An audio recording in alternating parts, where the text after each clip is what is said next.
We're building a strong and supportive community, so say hello in the chat, ask questions, and feel free to use super chats if there's anything that you want to see highlighted. Thank you for being here and being a part of this journey. Let's keep it positive and respectful as we connect and grow together. I can't wait to get started.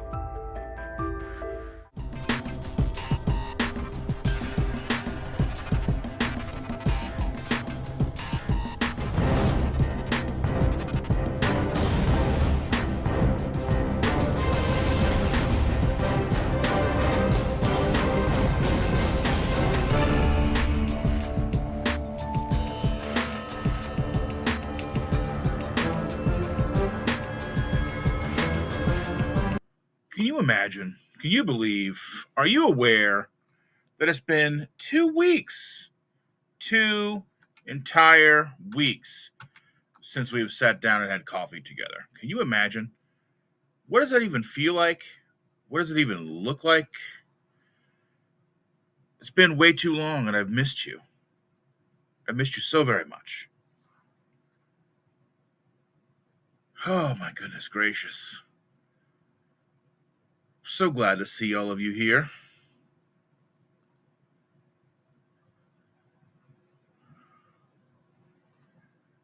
Evelyn is here. Good morning, Evelyn.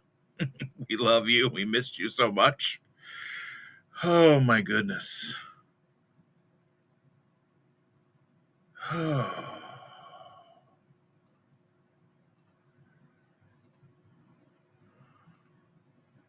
So even she says here, good morning, friends. She says, glad you're home safe. We've missed you. We've missed you.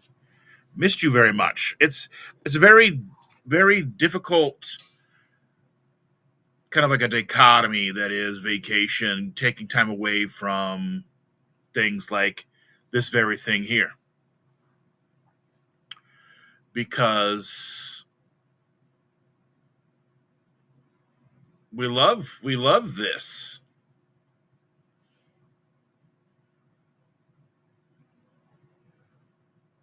I miss this. This is a very important piece of my life that I spend time with you every week. And when you go on vacation, sometimes you leave that behind, and it's not easy. Good morning, Sean. Thank you for being here, my friend. Take a moment. Coffee, if you have it.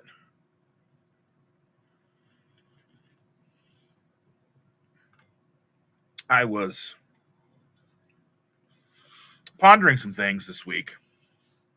When I got back, I heard that there was some issues with some other channels and the way the chats the way the chats are, the way people do or do not want people to behave in their chats. And I thought that was a little strange. I want you guys to behave the way that you behave in the chats. I want you guys to be, if I can get this camera just right, just a little bit. There we go. I believe that's perfect. I think that's exactly how I want it. For now, anyway. I want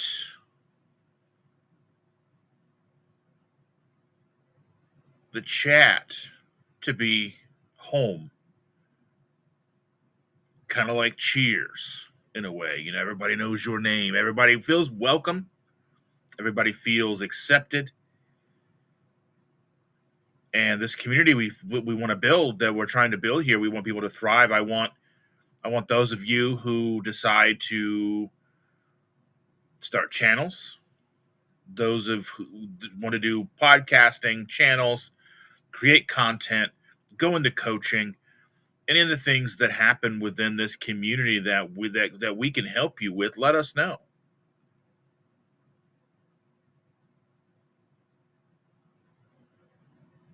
Because we can help, albeit maybe a small way, maybe an indirect way, but we're all here.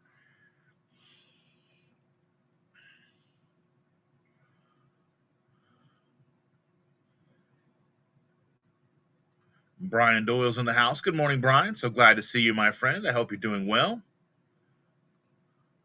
Granny Boo is here. Good morning, Granny Boo. And I see that YouTube's up to its old YouTube shenanigans. We mentioned this Friday and even seen it yesterday with the way that like the handles are going back to these things where it gives you all these extra numbers or letters or things that you don't want. I'm seeing some of that here again. John Gugahan is in the house. Good morning, Mr. Gugahan. He says, it is Sunday morning and we are waiting on Dustin. All is back to normal in my world. Well, I'm glad that I could accommodate, my friend. I'm so glad I could accommodate. Thank you. Thank you for being here. Thank you for being a friend.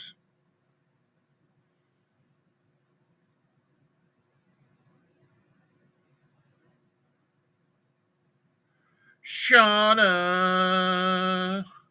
She says, good morning, everybody. Happened to wake up a little while ago. Thought I'd pop in. Well, I'm glad to see you, dear. I hope you're doing well.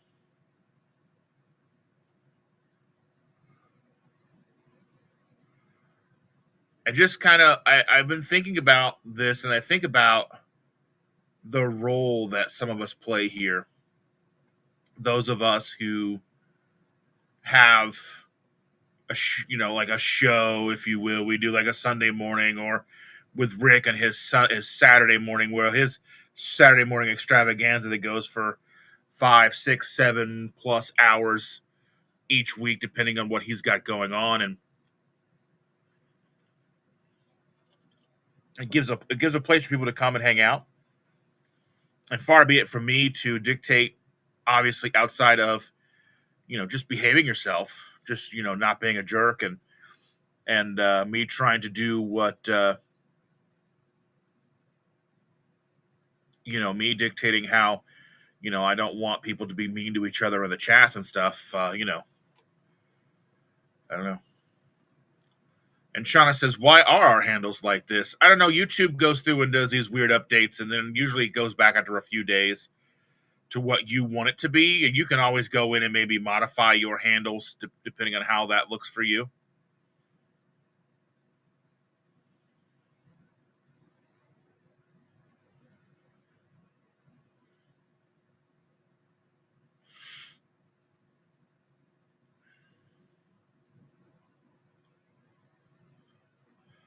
And Sean's right. YouTube does enjoy doing this kind of thing. YouTube does sort of enjoy the having the upper hand, I guess, if you will.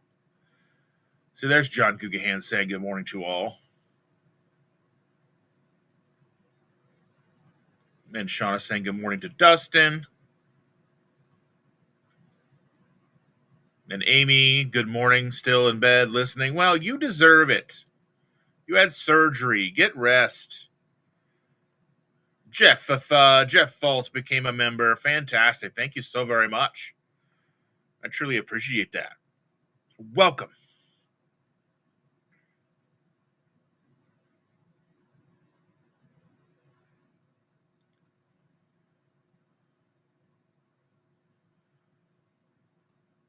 Yeah, and I see this sentiment, and I hope this is the same. Like that, Amy. I hope you're recovering nicely. Hope you're getting, hope you're feeling okay. Shauna having some hot grape salty. I don't know how I feel about hot grape salty. I don't know. Room temperature, maybe. Hot.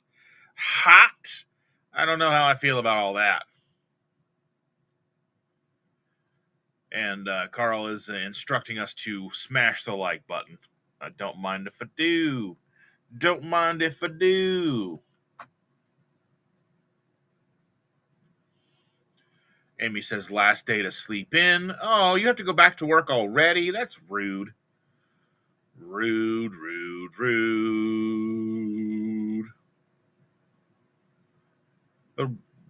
Whoa.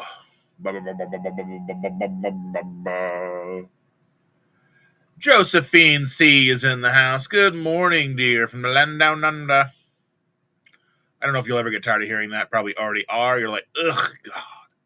Just throw another shrimp on the barbie. Anyway, sorry. I was joking and telling Chandra about that. I just almost called her by the wrong name. How dare I? I was telling Chandra that for some reason we always say an Australian term saying is throw another shrimp on the Barbie, but she's like, we call them prawns. Whoo! Yes. And Sean says every time you go away, you take a piece of us with you. That's right. That's so correct. I carry a little piece of you with me everywhere I go. And Josephine says, yep, that's why I'm here tonight. I need it's been a sad day. Well, dear, I hope everything is getting better for you. I mean, I don't know what you're sad about or, what's going on in your life, but, we're here for you. We're all here for you.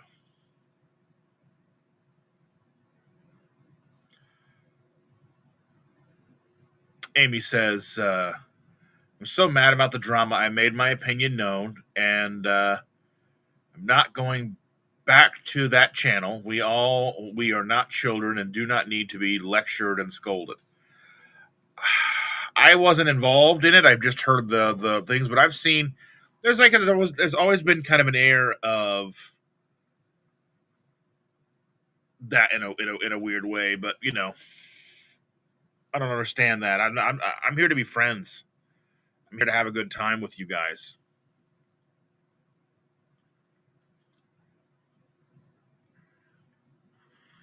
Mm. Oh, yeah. Jeff is saying good morning. And Cindy says hello in Owensboro, Kentucky for day 2 of the Women's State Bowling Tournament. Good luck.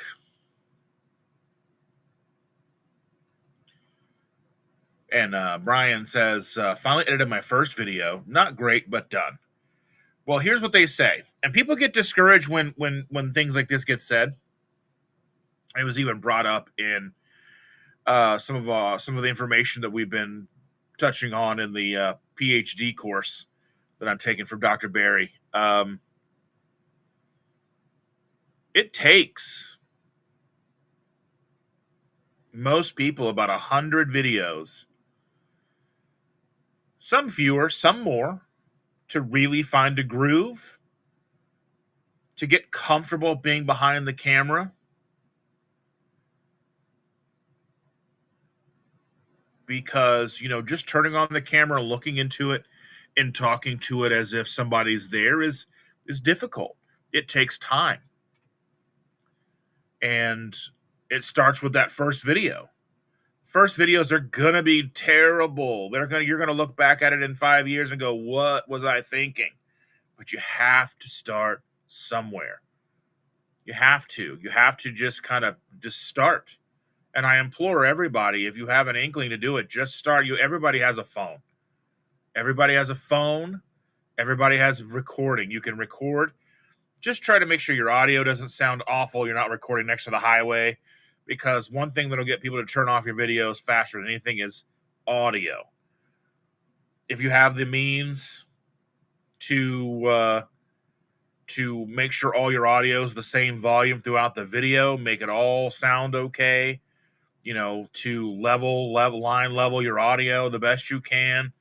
Make sure you're not in like a loud room or staying next to a refrigerator that's running like a really loud, or try to be in, record your videos in a quiet place so all they're hearing is your voice and seeing your beautiful face. That's so very important.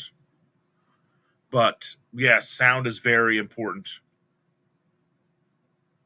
Shauna says, I guess I missed the drama, so sorry that happened. Drama's gonna happen. Drama, there's so much drama in the YouTube world. I missed it. I didn't see it, heard about it.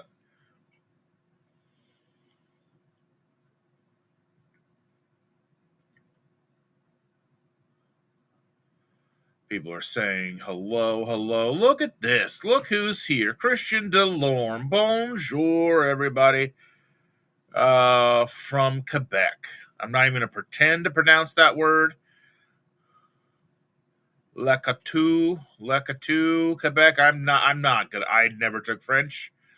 I have no idea what's going on. Lisa, good morning, Lisa.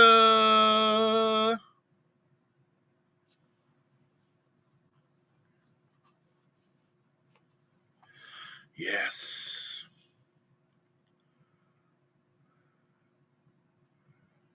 So glad to see you here.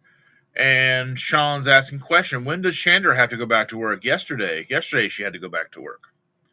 So again, the way her schedule works is she has to work every Saturday, Sunday. She took 2 days off, which gave us 11 days of vacation time to play with. So she got off work. So the last Sunday I did, she was at work while I was doing that live. She got home that night.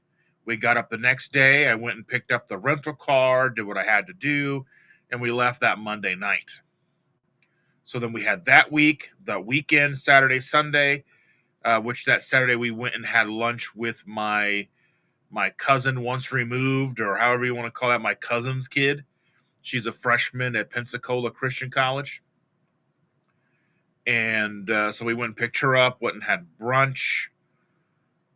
And then so that was that weekend, and then we headed back Wednesday evening, be back here in time to get kind of things situated for her to go back to work yesterday.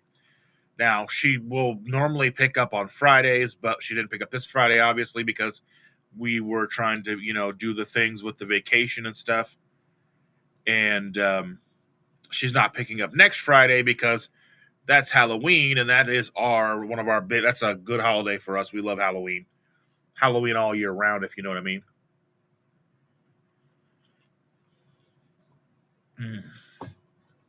Halloween.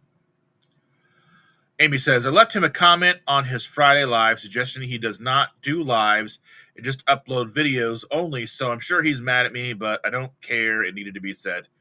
Yeah, I mean, I'm not sure what people would really expect with YouTube.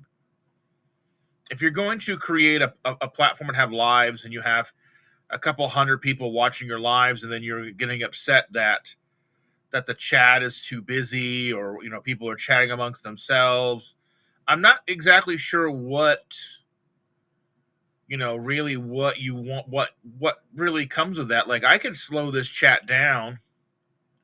I could slow the chat down. I can make it a minute. I can make it to where you can't comment but once a minute. And then I can make it to where you have to be subscribed for 24 hours to chat. So you're eliminating anybody new from really coming in and chatting that first time. So if they came in today, they wouldn't be able to chat until next Sunday or Tuesday or whenever I go live next. But, I could do all these things, but I don't, because I want to experience you. I'm here for you. Now, yesterday, Helen and I were live in the morning. We went live about 10 o'clock in the morning, Eastern Standard Time. And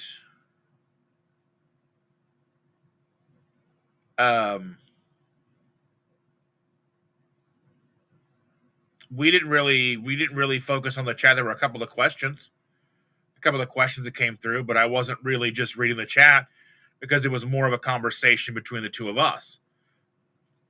And I bring you guys along for that conversation, and you guys can chat amongst yourselves and feel a part of the conversation, even if we're not necessarily bringing up the chats like I do here. Same thing with Tuesdays or whenever Shannon and I decide to go live. We want you to be involved.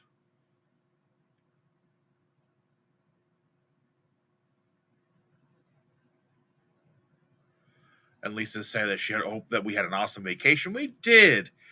We had a wonderful day, and I couldn't have asked for better.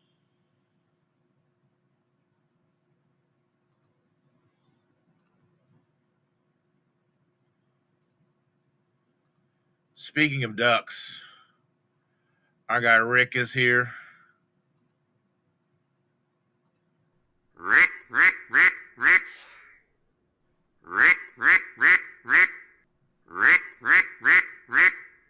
Say hello to Rick. Charger Mopar, Mr. Rick himself, Mr. Duckman, Quackman. Woo! Welcome, Rick. Thank you for being here.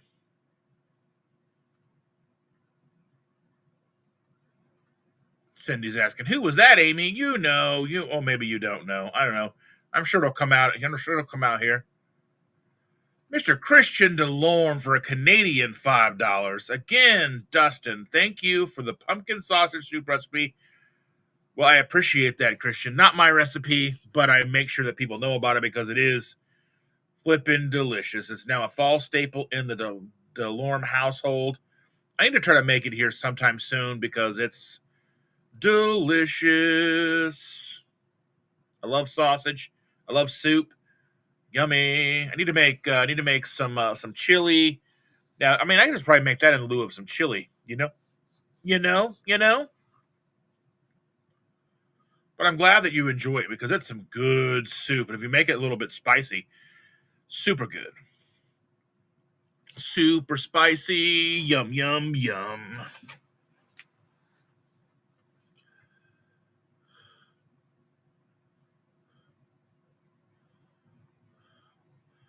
And everybody's saying hello to Rick and Rick to everybody else, and people are saying, asking Amy how she's doing, and she's like, "I'm doing great, Shauna."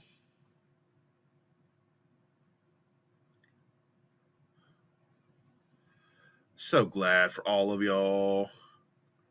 And Christian DeLawrence says, my whole family is from Canada. Well, no family's perfect, I suppose. Anyway, welcome, Christian. Glad to see you, my friend. I hope you guys are doing well. Enjoying the pumpkin sausage soup.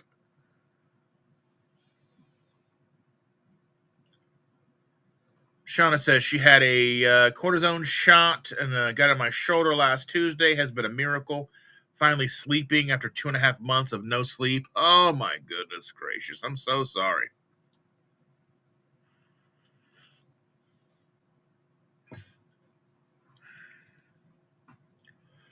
Rick says, I was watching another chat but getting depressed. Do not be sad, for I am here. I am here. Sweet, sweet, sweet hanging out on Sundays. Or I don't know where I was going with that. Don't listen to me. I have no idea what's going on.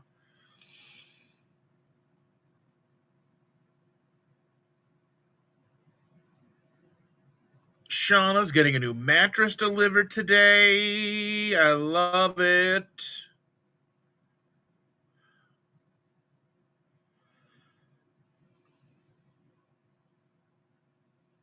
John Gugahan says, the weather here in Central Florida has been absolutely perfect. High, let's see, high in the 70s, lows in the 60s, or high 60s, low 70s, and sunny. That's what we always love going to Florida in October. We typically like being in Florida, especially in a Disney World, like the last 2 weeks of October, first week of November, if we can help it, because then we can be there for Halloween night. Mickey's Not So Scary. Hit a couple of the party nights during the day to catch some of those lower wait times and all that stuff down there. Rick says the saga continues. I am thinking of going on here now to say something else.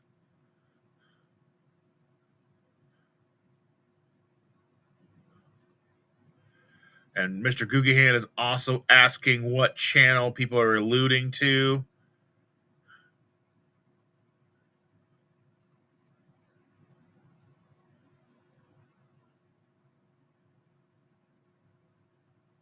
So let's see here. Amy says, Rick, I reviewed Friday's live and he was still going at it, so I left a comment. That was not an apology to you. He still justifies his behavior. I mean, I don't know.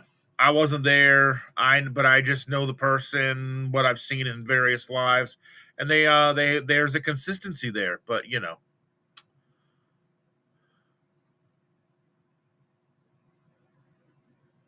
So Shauna says, yeah, Cindy happened to follow a group on Facebook.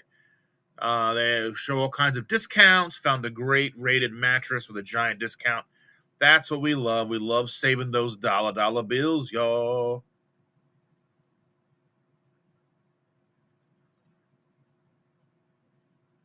Let's see.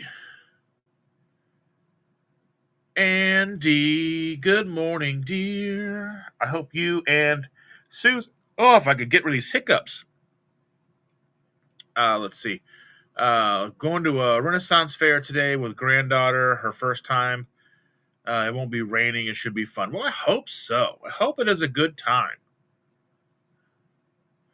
And Brian says, I don't have an issue being on camera. The editing intimidated the hell out of me. Well, that's the thing, that the editing was kind of intimidating to me as well. When I first started, my very, very first video, if you look my first video on camera, I was terrible. It was just a jittery, jutted mess. I didn't edit that video. A friend of mine edited it. I recorded it and sent it to him. He edited it, put it up for me, and then everything after that video I did myself.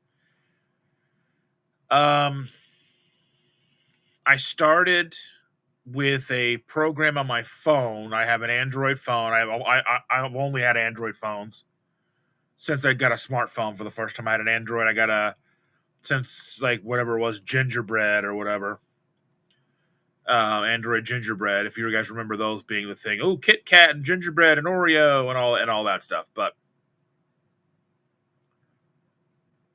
I was using, or still utilize it from time to time. There's an editing program called Vlog Now.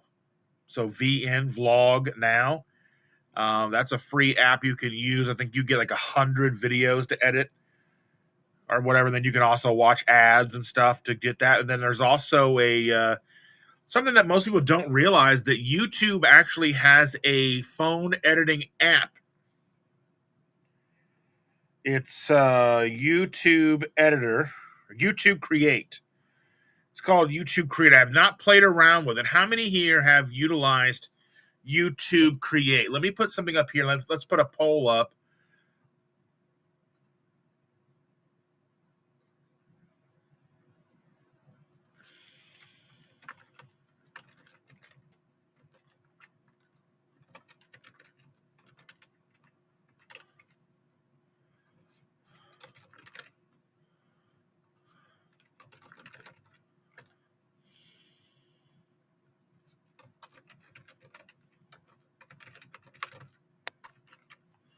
So here's the poll. There's a poll for you guys. Who has used the YouTube Create app? I have. I have not. I have never heard of it, which I imagine most of you probably have never heard of it.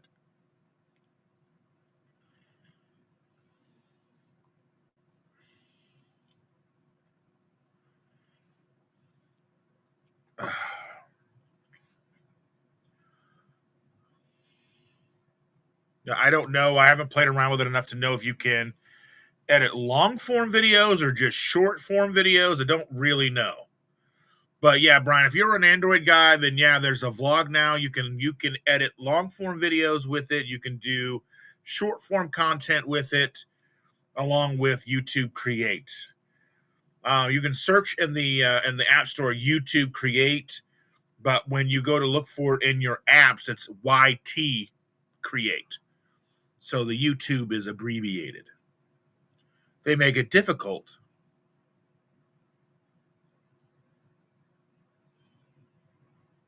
But yes, Andy, I hope you and Susan and the baby have a great day. Lots of love and hugs and all the things that happen at a Renaissance fair. All the wenches are out or whatever happens. The knights and the kings and whatever happens. Carl says, I am so glad you're back, Dustin. We missed you. Sunday mornings are not the same without KetoSimple. Well, that's very true.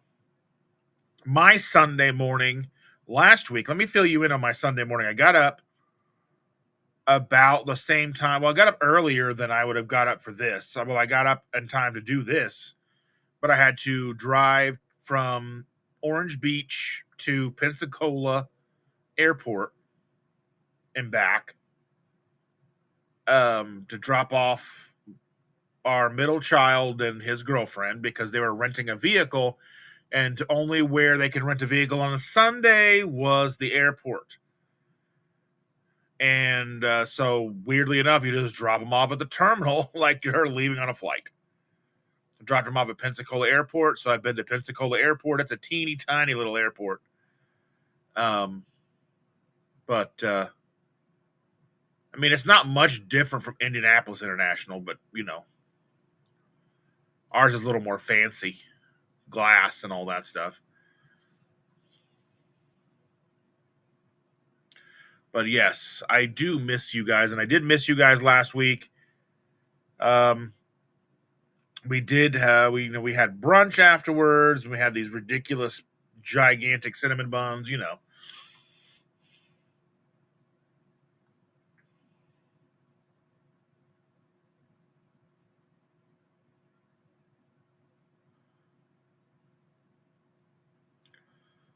Oh, what's this for? I don't even know what's happening, Sean. What's happening?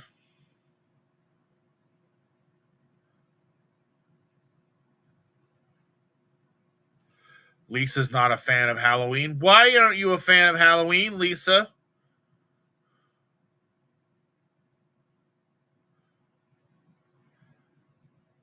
People, I love Halloween. Halloween is the bestest. It's fun. It's like kids can dress up and be who you want to be.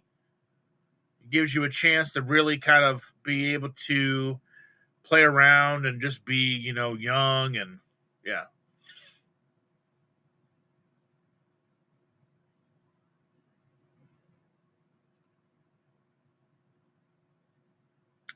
Did you send me an email, Josephine? Let me see.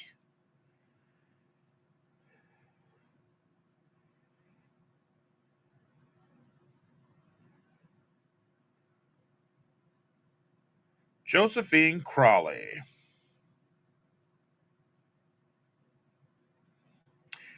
Let's see. I hope you two like. If you can think of anything more I could do, have fun with this. Let's see. Oh, you painted us. Oh my goodness.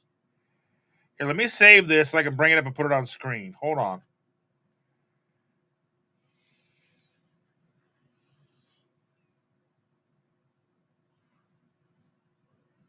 Let me see if I can bring it up. Gotta send it to my computer. Hold on.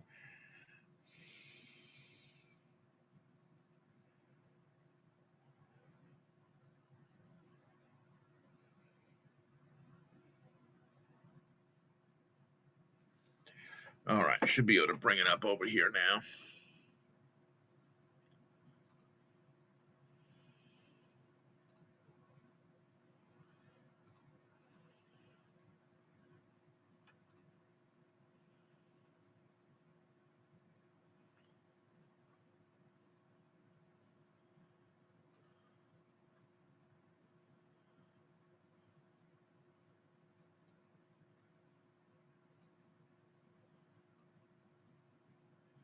Gonna crop it just a little bit.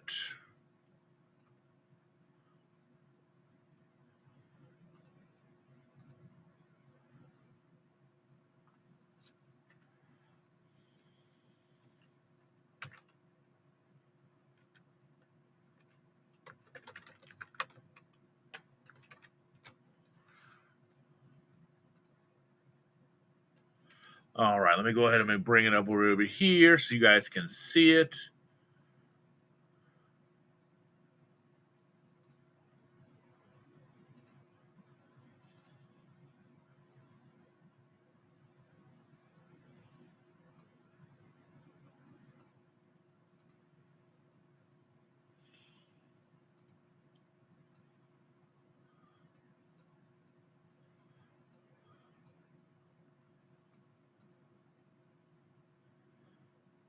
All right, we're going to bring this up big, folks, so everybody can see it. So I'm going to bring this over. I'm going to take Josephine's comment off so everybody can see. Got the happy ketchup, the sad mustard, the angry mustard. We got Evil Lynn, we got Rick the Duck, we got the coffee in the mountains, me and Chandra. Look at that. My beard, all the fun things. The logo, I love it. Thank you so much.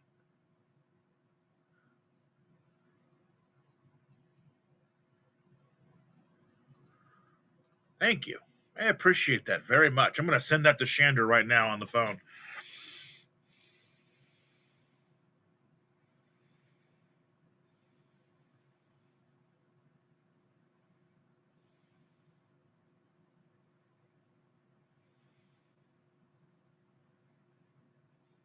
Having a difficult time finding what I'm looking for here. I know what I'm doing, I promise.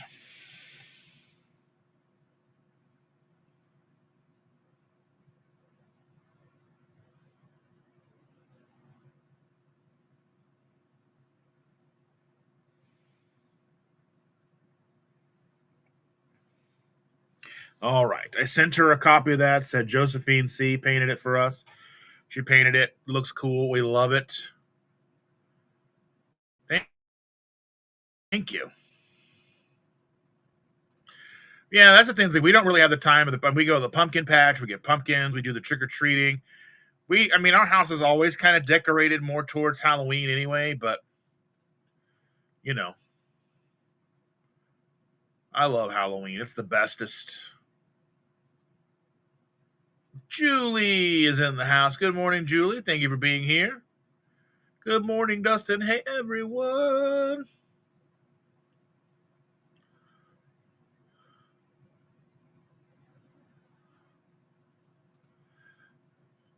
Evelyn says her daughter asked her for the pumpkin sausage soup recipe yesterday because it's delicious.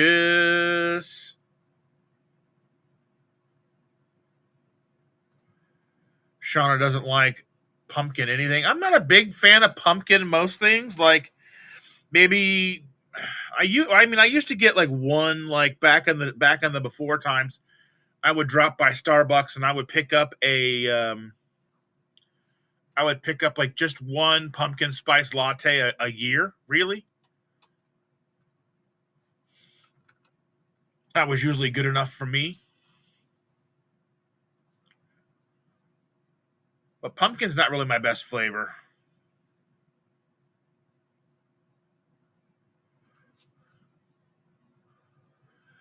Shauna says it poured rain here yesterday, or pouring where she is yesterday. That sounds phenomenal. I love that. John Guggenhand's asking if we're talking about Mitch. Yes, sir, on the nose. Lisa says, I went out of my comfort zone yesterday and went to a friend gathering for food and games, and I'm so glad I went. It was just what I needed. It was so enjoyable. I was out all night. See, that's what the thing is. It just, we get too comfortable. We get too comfortable.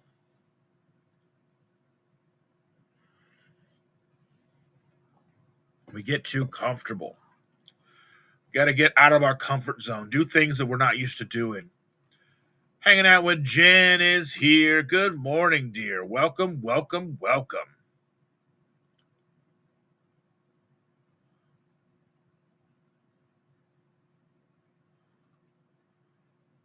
Yeah, Lisa says drink some more coffee. I've got a coffee. I've got a ghost here. Got a ghost drink here. Got some waters down here if I need it. I always come prepared. Nothing like being up here and being thirsty and having nothing to drink. We started keeping a case of waters in our room. I spend much more time in my room now, so I really kind of do need that.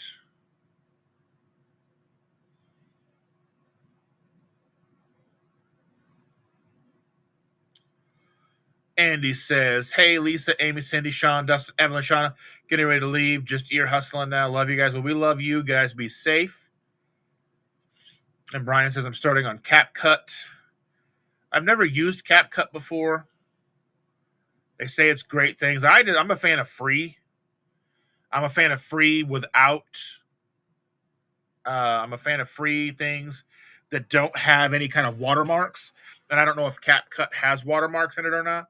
I started with the Vlog Now. There were no watermarks on Vlog Now. There were ads in the app, so I think that kind of circumvented that. Then I started using DaVinci Resolve on my PC. The free version of that does not contain any watermarks. It is a less feature-rich version of the studio version, but I mean the paid version is fully loaded, and you get updates. The free version is really loaded, and you get updates. I mean, there was hardly anything that I needed to do when I first started with the free version of DaVinci Resolve that I couldn't do. Now there are more and more things they're adding into the paid version to streamline how quickly you can do things. So I think that's important, and there's a big value in that. So there's a lot of things where you can it'll auto generate your captions and all these things to help you out along the way.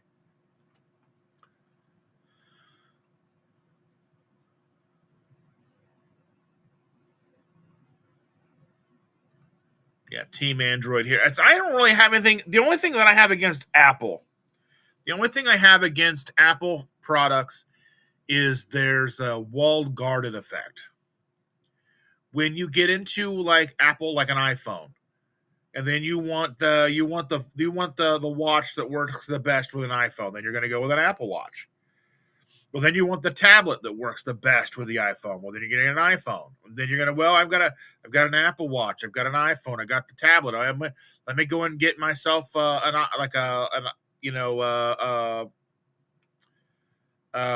laptop, the MacBook Pro or whatever. I'm gonna start editing my videos with a MacBook. Or you want to get a Mac Mini, or you want to get a Mac Studio. Then you find yourself in this walled garden. Where if you go to supplement any one piece of that for something that's not Apple, it doesn't integrate as well. It's a walled garden effect. Whereas with Android, nothing really works all that great. But you're free to use whatever you want. And it all works meh. Like I've got an Apple Watch, or not an Apple Watch, I've got a Samsung Galaxy Watch 5. I wear it. It tells me the time, but it doesn't really do. I mean, I'm sure it does a lot more than I let it do, but I don't know. I don't really have. Yeah. Yeah.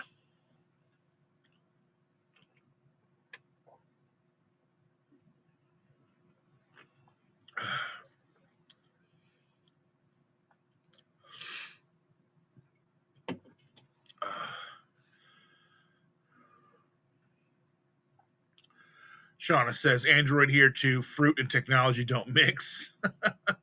I love it.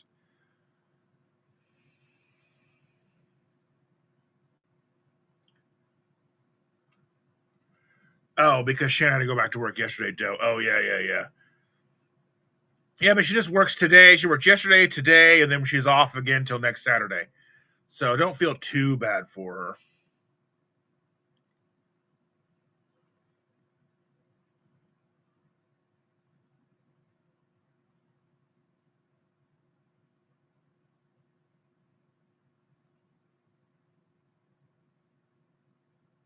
Cindy says Halloween is great for kids until people get stupid and ruin it by. Yeah, but I mean, how often does that actually happen? The fear of it happening is bigger and more widespread than what actually happens. So I don't know. That's like I don't really put too much concern into that.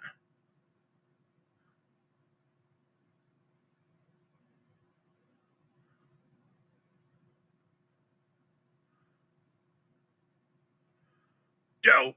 Yes. Everybody's been. I mean, we the Simpsons are on our house downstairs a lot now. It used to be like for a long time we watched a lot of Big Bang Theory. It was almost always on. When we had cable still, it would just be TBS Big Bang Theory on TBS all the time. And then now it's basically The Simpsons all the time. I mean, if I'm down there, I'm watching YouTube or something like that. But if or something Disney related. Sherry's in the house. Happy Sunday morning, friends. Welcome. So glad to see you.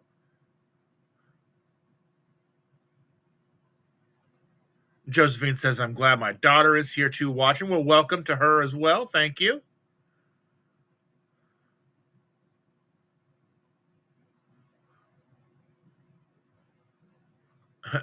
Sean says, pretty cool. Need some metal stuff in the background. Oh, yeah.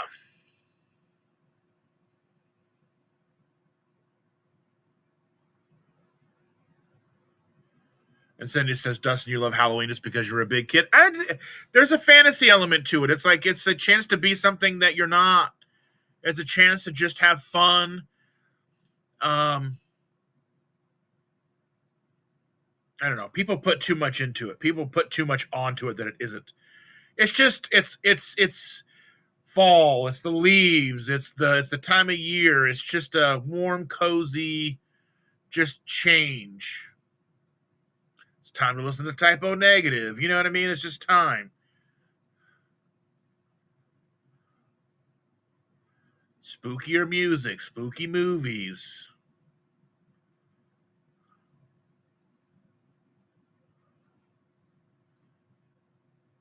Lisa says, I need to figure a way to cut the pumpkin sausage soup in half. Have you tried a knife? Like butter. Don't listen to me.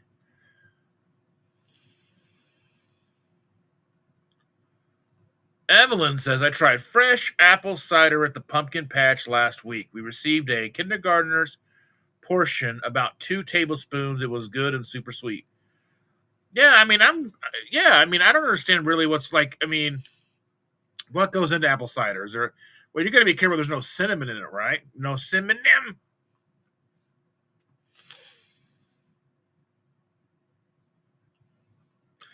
Yeah. You can just divide it up and freeze it. It freezes well. I've had it frozen in my freezer before. I'd pull it out, eat it. Oh, so delicious.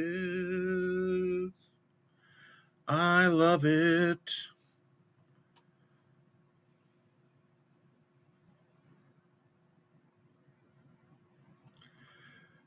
Yeah, Evelyn says, yeah, make it the whole thing, freeze in portion sizes.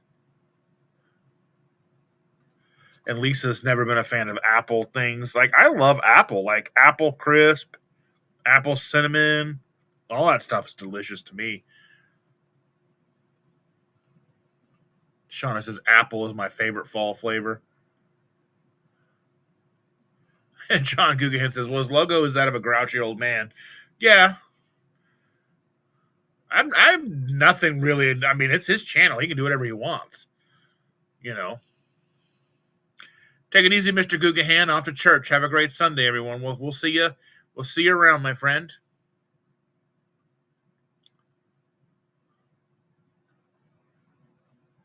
Lisa said, yesterday I found turkey breast on sale at Kroger for 99 cents a pound. I bought a small one. It was a great deal. Couldn't pass it up. Yeah.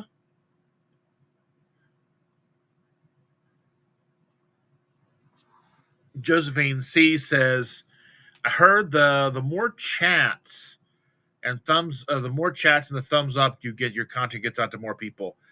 I don't know about lives. I'm sure that there's a lot to do here with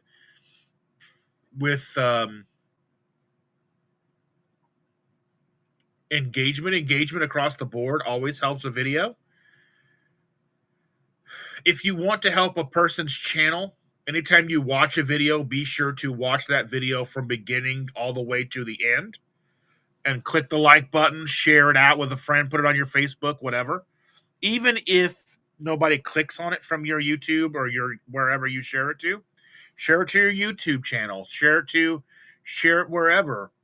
But liking and sharing, and be sure to watch the video in its entirety, because the click-through rate, as soon as you see a video pop up, the best way to do it is to watch it as soon as you see it. That helps, because every time you see it and you don't click on it, the click-through rate goes down. But whenever you do click on the video, be sure to watch the entire video. That helps immensely. That helps the videos that go the farthest are the ones that get clicked on the most and the ones that get watched above 90%. So that's like when you have these videos and you're making a video in the last 3 minutes of a 10-minute video is you talking about, hit like, share, subscribe, everything. That's the people have already tuned out, and then that's going to hurt your retention. And that's why anymore I've just started being like, well, bye, and then just done. Try to do a call to action towards the beginning of the video, and then at the end of the video, just be done. No like, share, subscribe, nothing, just done. Because when people are like, oh, the video's over, okay, that helps your retention. If they don't even know the ending is coming and it just ends, it's done.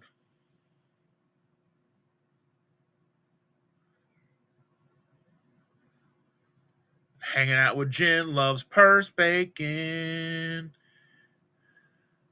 Sherry Lynn's here. Good morning, Sherry Lynn. So glad to see you, my dear. I hope you're doing wonderful.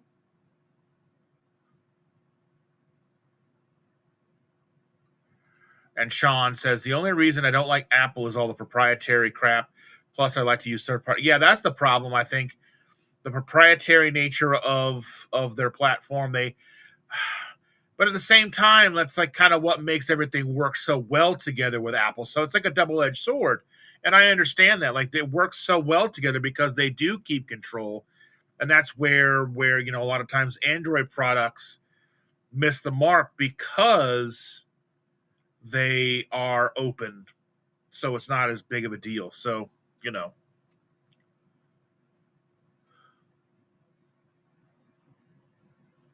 Brian says, my wife's Apple still does not show her my Android text, and I have the newest Galaxy Ultra phone. Yeah, I've got a Samsung Galaxy S24 Ultra. They're almost paid off. So we do the thing. I think they're 24 months or whatever, 24, 36 months, whatever, and they're almost done being paid off because they're about to launch the 26. Will I get a new one? Probably not. There's nothing wrong with this phone yet. But I do like having newer phones. They obviously are. What keeps me from getting a new phone every year is one, the cost. If I had the money, I would probably do it. Also, it takes me like 3 days to get my phone switched over. So I get a new phone, they ship it to me, I get it, and then I have to transfer everything from my old phone to my new phone. And then I have to set up the new phone to be like the old phone.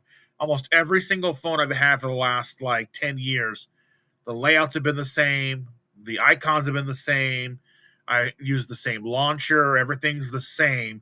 The internals of the phone change, but every way it looks and the way it behaves, I can basically use it with my eyes closed because I just want to be able to use my phone. It takes me about 3 days to set it up. So if I had an Apple phone, it wouldn't be that way. It would just get a new phone and be good to go. Maybe move a couple of icons around and be good to go. But with Android being completely customizable, I would show you the way things look on my phone, but my background is somebody I don't put her image on screen. So yeah, but my phone doesn't look like anybody else's.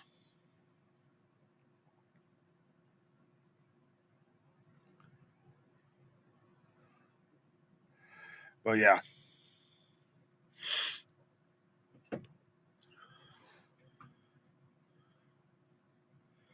Brian has to use Apple for work, Apple and iPhone. If eventually I probably move over because I like the idea of DaVinci Resolve runs on an iPad. Part of it runs on an iPad.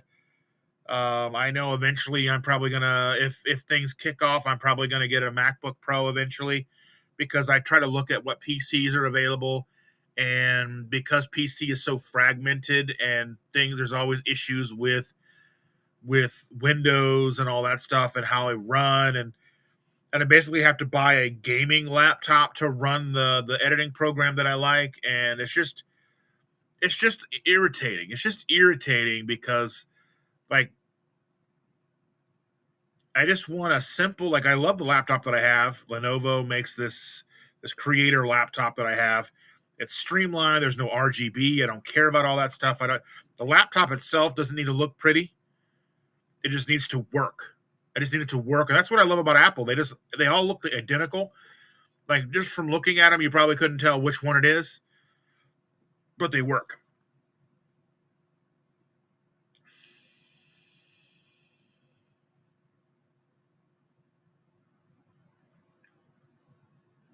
Sonny's in the house. Good morning, Sonny. Welcome, welcome. I'm glad to see you, dear. I hope you're doing well. Yeah, we're finally back from vacation, trying to get back into the swing of things. So the girls back at school tomorrow, so our daily lives go back into normal mode tomorrow.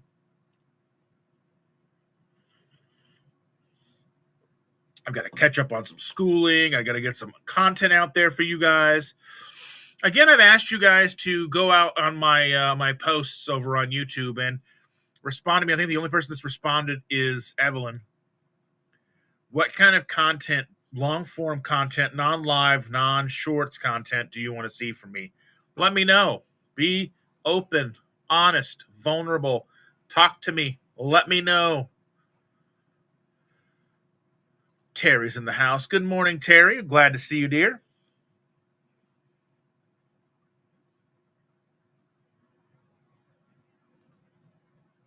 And Sean's asking, now that Disney owns Fox, part of Fox, does that mean Marge Simpson is a Disney princess? I think that would mean that Lisa Simpson is a Disney princess and Marge would be a queen, if I'm not mistaken. But I don't really know how that's all going to play out. IP and all that stuff and how they can handle it in the parks is all different. Yeah, it's going to be weird. I don't really want the Simpsons in a Disney park, though. That's not what I want. I don't know. That's my hot take right now. It could change. Is anything I say here in these lives, anything I say in my videos, anything that I say in my personal life can change. My opinion as of right now can change with further information. I am not married to any one idea. How I look at something today can change tomorrow, provided new information, new evidence, a new perspective, someone talking to me and sharing with me how they look at it, and it makes me reevaluate how I look at it. That's how we should be. We cannot be married to any one thing. I don't know where this is really coming from, but it's just always kind of in the back of my brain. Like one of the things that I've been seeing, and one of the things that Rick was talking about in his live yesterday about everything was, carnivores only really wanted carnivores in their chats or keto and whatever. And we're all kind of in a weird segregated type thing, I don't like it. I want us all to be together. And that's what I push for, because it doesn't matter whether you're carnivore or ketovore, any other made up terms, as long as you're eating a better than standard American diet, you're trying to better yourself. I don't care if you're calorie counting, doing Weight Watchers. I don't care if you're a vegan. I don't care if you're vegetarian. I don't care what's a pescatarian where you just eat fish. I don't give a shit. As long as you're trying to better yourself and better this community, we're all hands on deck. We don't have time for this stupid infighting shit that people keep coming in all the time. Like, oh, carnivores and carnivores. I mean, and right now, to me, it's a more carnivore heavy issue. I see more people on the carnivore side of things pushing a carnivore only narrative. Now, again, that's something that I'm seeing. That's the perspective that I have. That's what shows up in my algorithm. That shows up in my feed. That's what I see. That's the perspective that I have. Now, does that mean that that's the only thing that's happening? No. I mean, it happened. I saw it back in the day with keto only, or vegan only, vegan. Well, who gives a crap? So I'm not here to lecture. I'm not here to scold. I just want all of us to be included. I want us to come in here and joke and have fun and learn and share our experiences. A fun, safe environment where we can be vulnerable. We can open up. We can share our feelings. We can share our perspectives. We aren't afraid to be who we are.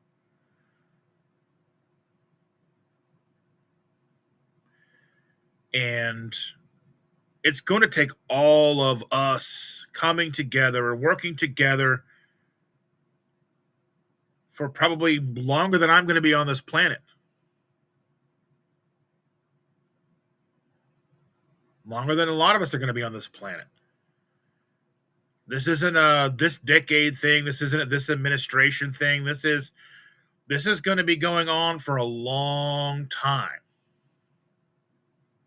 This is we have to buckle down and be ready to keep going on this for years, generations to come. Again, this didn't happen overnight, and it's not going to be fixed overnight. Like, we didn't win the war because Steak and Shake decided to start putting tallow in their fryers. You know, it's not done. And we're seeing more and more things like now the Real Good brand that puts out like chicken nuggets and stuff, and they have like burritos and things. They're putting out beef tallow. I shared something on my Instagram yesterday, I think it was. They're doing a giveaway for their new beef tallow.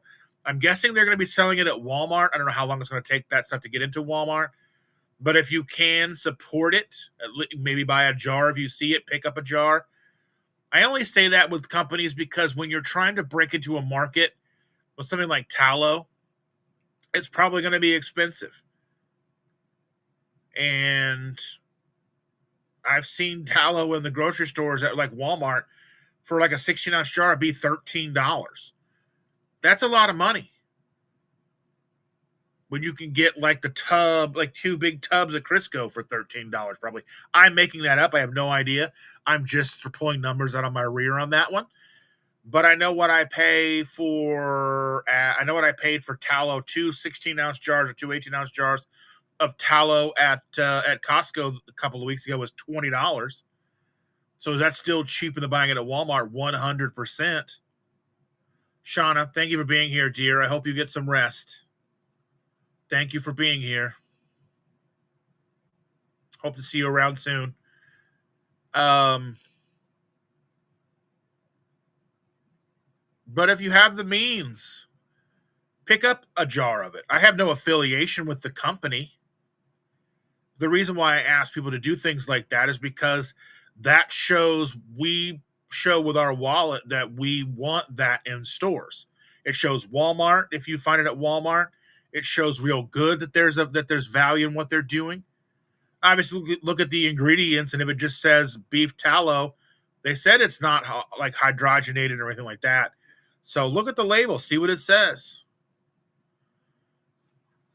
I can even pull it up here and see what we can find. Hold on.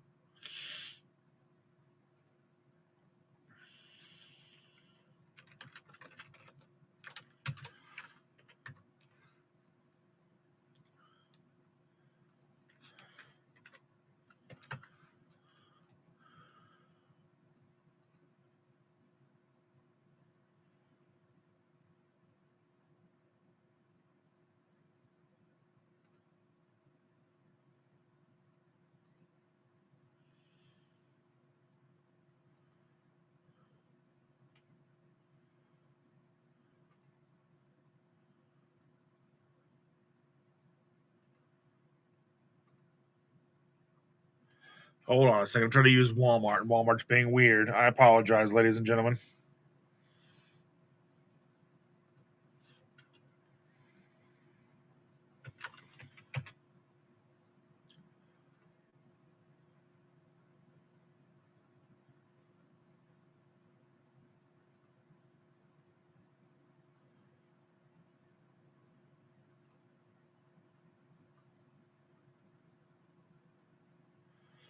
Okay.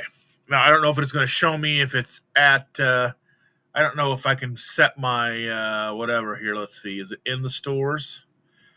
But let's take a look. Here's what this looks like.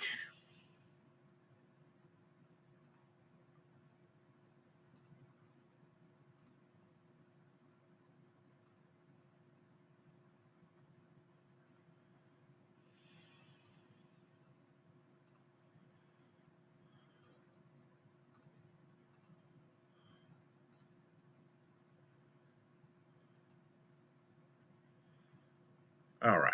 This is what their beef tallow looks like here. It shows it's 14 ounces for $8. That's not a terrible price. Do you think that's out of the realm of what you would purchase it for? That doesn't seem crazy expensive to me. Not for a one-on-one in a store. Now, if they put this in Costco, I imagine the sizes would go up and the price would go down. It says never bleached, never hydrogenated, nothing artificial, premium natural cooking oil, minimally processed artificial ingredients. Obviously, they have to render it. It says ingredients: Angus beef tallow. Refrigerate after opening. Never put tallow down the drain. I hope all of you guys know that. I hope you guys were aware of that and weren't planning to do that in the first place. It says great for frying, searing, roasting, baking. American Angus, premium natural cooking oil, nothing artificial. Again, the asterisk for premium natural cooking oil, minimally processed, no artificial ingredients. We have to understand that they did take this and they had to render it. There is a rendering process that goes in with tallow to remove the water, to remove any of the proteins, so it's just pure fat. So we have to understand that.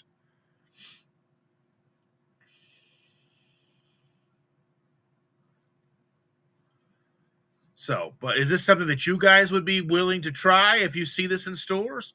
I will pick up some if I find it. I will pick it up. I will find some. I will buy it. Let me look and see if it's on Amazon, because I'll put a link for it on Amazon. I don't have a Walmart affiliate yet. I can sign up for one, but it's not for grocery. It would be, I don't know if that would count as grocery or not, but we'll find out.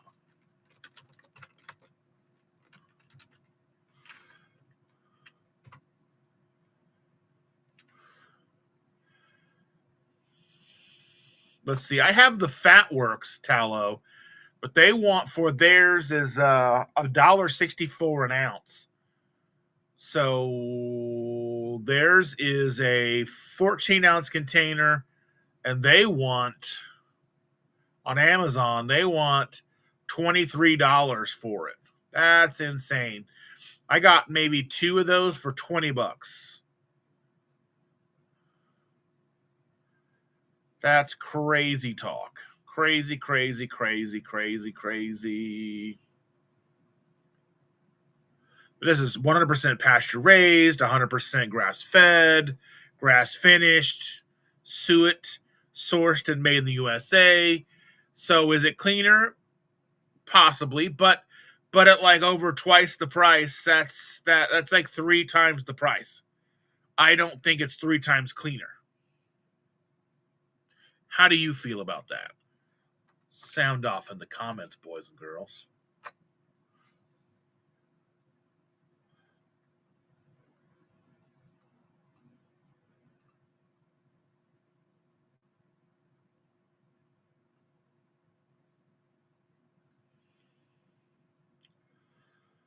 Jen's talking. She says that that's what we do. We make big pots of chili, soup, spaghetti sauce, then freeze it in portions. Yeah, I love it. Evelyn says there was no cinnamon. They had 7 different types of apples at the orchard pumpkin patch we went to.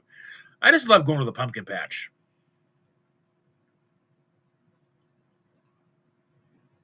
Shauna says, I like to do a dredge of pork panko and keto chow apple pie on a pork chop and fry it. That sounds delicious. John is here, together strong. Good morning, John. How are we doing, my friend? Welcome. I don't know if you've been here before or not. If you have, my apologies. If you have not, welcome, my friend. We are glad to see you here. Terry says it would have been hard to not eat a freshly baked apple fritter if I happened upon one. Every now and then the bakery calls my name. Donut shop smells so good inside in the winter. And that's how we look at things too. Like, I'm not a perfect person. I like corn dogs. There was a place in Gulf Shores area that made fresh dipped corn dogs. We didn't happen to cross paths with that place, but I wanted to go to there. There was a place that made crazy milkshakes. Like, the milkshakes, you guys have seen the like the breakfast brunch Bloody Marys that have like a whole bunch of food on top. That's what these milkshakes had, like slices of cake on top and stuff. They were ridiculous. It looked amazing, but we didn't go to one of those. So we did, kind of like hold out a little bit. I mean, let's not go completely crazy.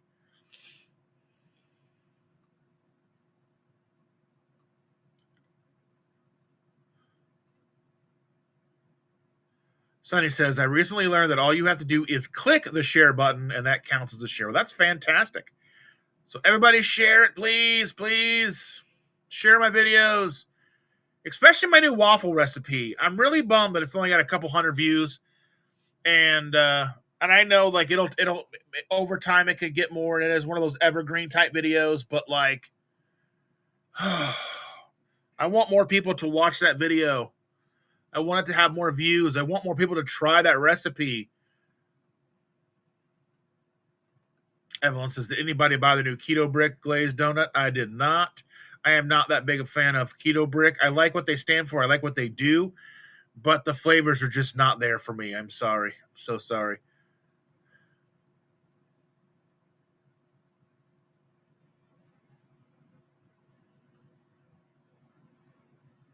Sherry did. She thinks it's arriving tomorrow. Josephine says, I do another. Jordan wants, let's see, so hits on the heavy metal scene, Metal Sean.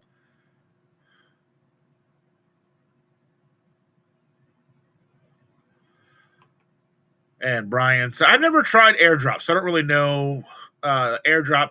I just use Google. I just use my Google for everything.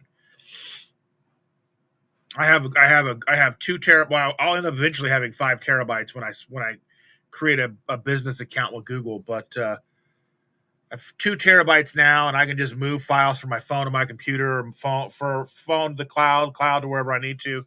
I can set up folders for individuals. So if you and I have a reason to work together, I can create a folder for us. That's the only thing you can use, and you can put all your stuff in there or whatever you need to put in there for me. I love it. Evelyn, that's a hell no.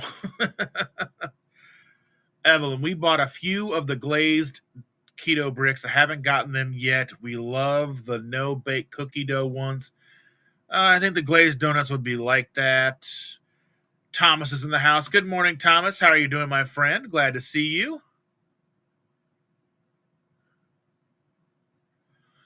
Andy said, I wanted to tell you yesterday that you had a great interview with Helen. Really loved it. Well, thank you very much. It's been a while since I've actually had like, an interview or a conversation with somebody like that.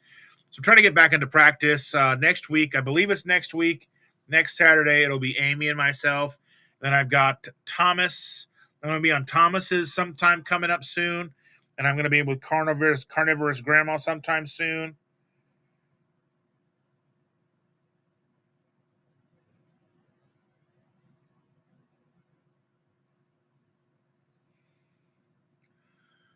So I am putting myself out there, being on people's channels, bringing people on my channel.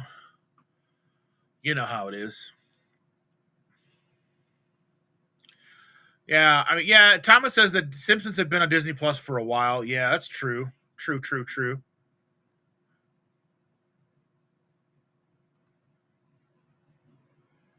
Cindy says, I never get notifications of your posts. Dustin, I find the posts now get pushed out like videos and lives. I wish they would.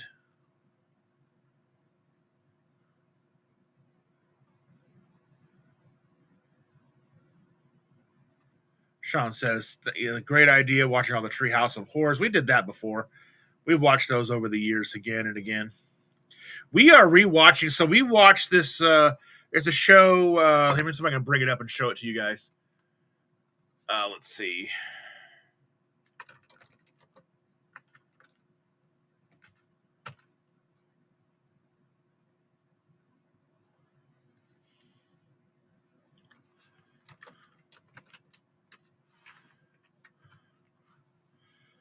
So this is a show we've been watching, and we love it.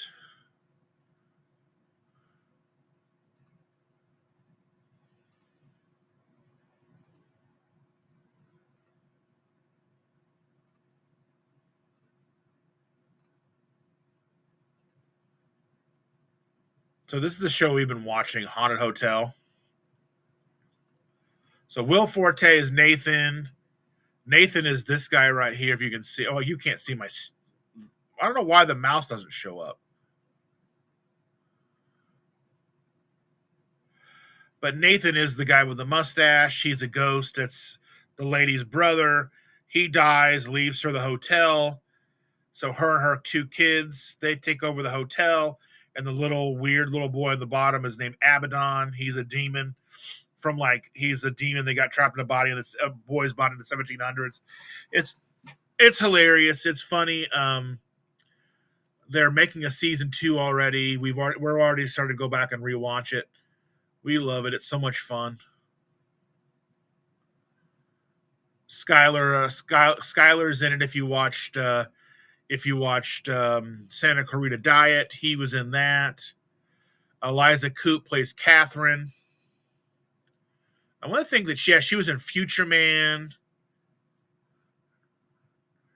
If you ever watched Future Man, that was a weird, fun show.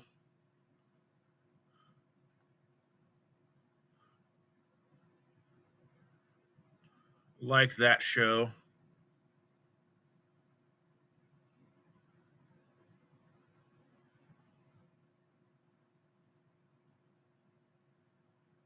Had a good time with that show.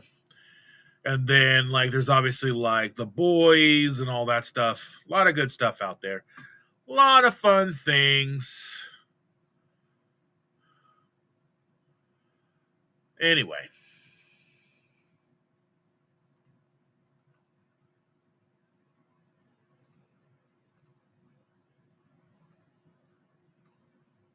Fun stuff. Fun stuff.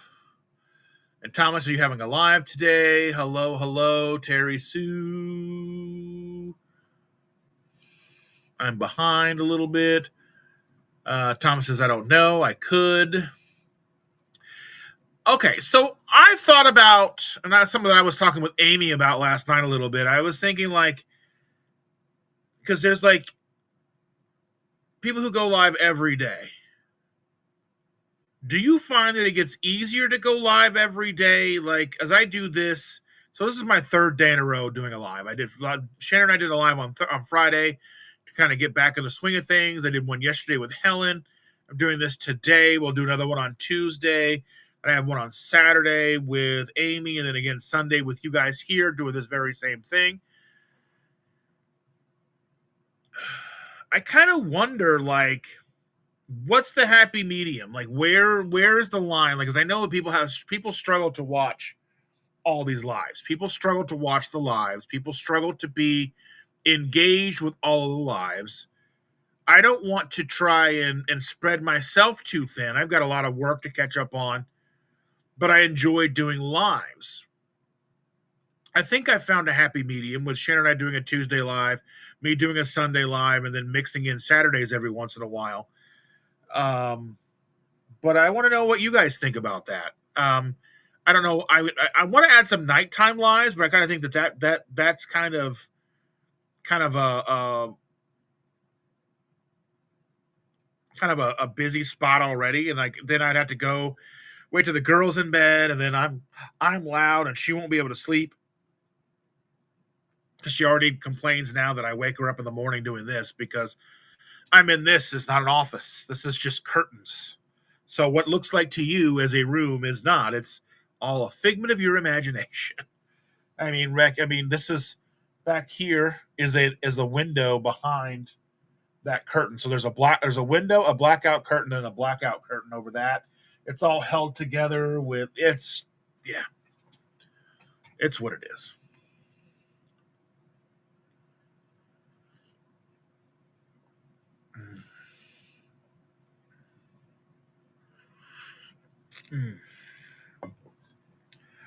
Sometimes you just have to stop and enjoy the coffee.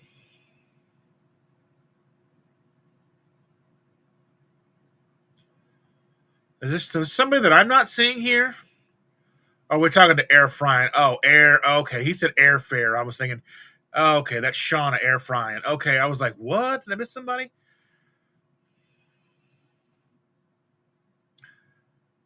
Evelyn says, when I was young, we were always trying to break labels. Now it seems as though people are embracing their labels, even hiding behind. I think that's a huge thing that I've noticed. I think we want to divide and subdivide and divide ourselves again over and over again, as if that something like, dividing and conquering is not a real thing. Like divide and conquer. That's how we break. That's how we break ourselves. We divide ourselves into these teeny tiny little groups because we want to be seen in some kind of way. We want to be seen for who we are on some micro level. But I kind of wonder, is that hurting us more than it's helping us? And at this point, my perspective, my outlook is that it hurts us. We want to be known as all these things. We want to be, not, and I don't want this to get political by any stretch of the imagination, because it so easily could become a political argument. And that's not what this channel format is for in the slightest bit. I just wonder why.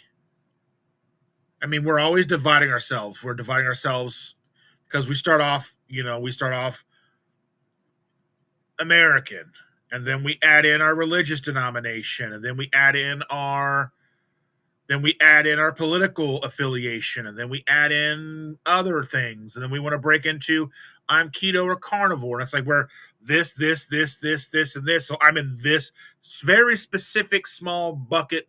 And if you are not all of these things, then get out of here. I don't want to be around you. That's insanity. That's not how things work. But anyway, yeah, I don't want it to become some kind of political thing, but I think that we do divide and subdivide ourselves into these teeny tiny little boxes. And I understand where it's coming from. We want to be seen for who we are. We want to be seen. We want to be acknowledged for, things that we've accomplished. We want to feel like who we are is good enough. But I don't think that's ever truly in question.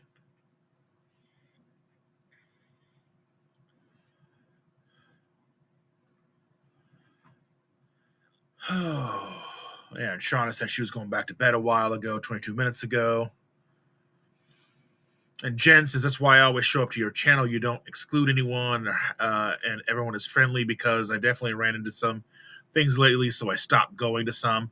And I just want this to grow. How do we grow a community if we're pushing people away? Like if you aren't exactly the idea of whatever I think you should be, and I push you away, how does that grow our community? How does that help somebody who's just,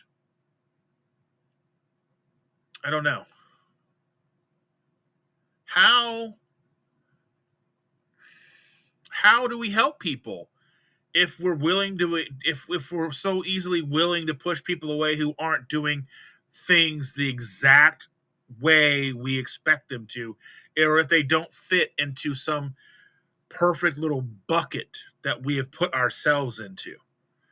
These are questions that I have. How do we make it better?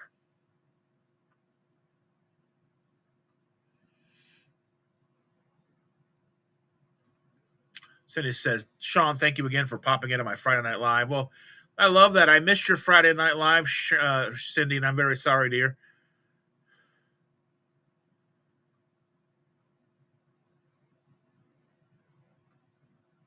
Sweet dreams. Let's see.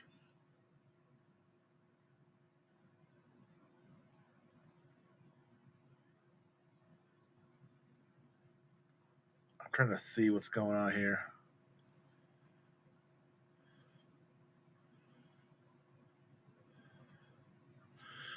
Oh my goodness. Cindy says, prayers needed. Sana's husband has been diagnosed with stomach cancer. For those who do not know Sana, she is a person I started doing lives with on Fridays. I haven't heard from her for so very long, and I don't see her posts on Facebook. I don't even know if we're friends on Facebook. I haven't seen her make any, I don't know. I don't see her anywhere. Unfortunately, there is a very out of sight, out of mind things with me sometimes. I do try to keep in mind and try to remember and keep track of those I don't see, So, like, if you don't show up in a live for a while, I try to remember and think about, well, where is so and so? They haven't been here in a while. I didn't see them show up. And I try to keep a mental note of who's here, who's not. Hopefully, one day, maybe YouTube will build in a tracker who comes into your lives. Like, because right now there's a tracker who comes in. Like right now, it shows me that Evelyn is number 2.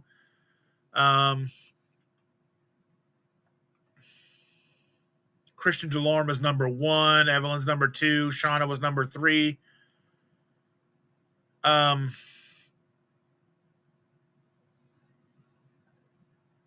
I would like to see hopefully that they will start doing a list. Like, you could go in and look at your lives and see who chats across your lives, who shows up on a regular basis to your lives. I think that would be something really neat to see. Because it is easy for somebody when there's like 30, 40, 50, 60, 70 plus people in a live across multiple platforms, and you get used to seeing people, and then they don't show up, and then a week goes by, and then you don't see them again, and another week goes by. I mean, I try to keep all that stuff. So I try to keep track of people if I don't see them. And Cindy says she has started a GoFundMe that I shared on my Keto Facebook page. Cindy, if you will put a link to that GoFundMe here in the chat, I would appreciate that very much. And if anybody has any capacity to help with that GoFundMe, if you have any capacity, whether it's $1, please consider helping Sana out. That would be fantastic.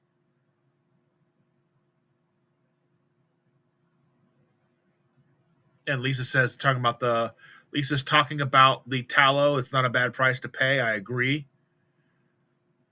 But yes, please keep Sana's husband in your thoughts, your prayers, all of those things. Let her know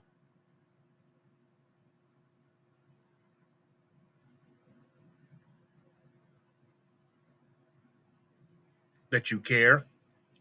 And if you do share that, I know that that GoFundMe makes it very difficult sometimes to share a link. I've had to go in and shorten links before with a link shortener to be able to share it. So yeah.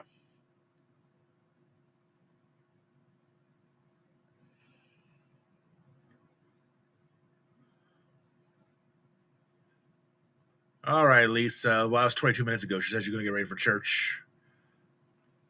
Evelyn said she would buy beef tallow.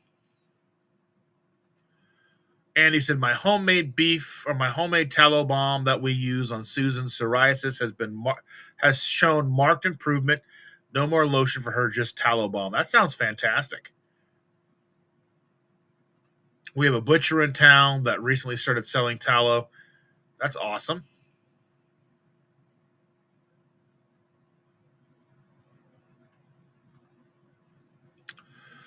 Brian is asking, Dustin, did you see the video of Neely and Zane Griggs about carbs? I think I listened to a little bit of her live. I was in Alabama as that was happening. I don't know if Zane let's see.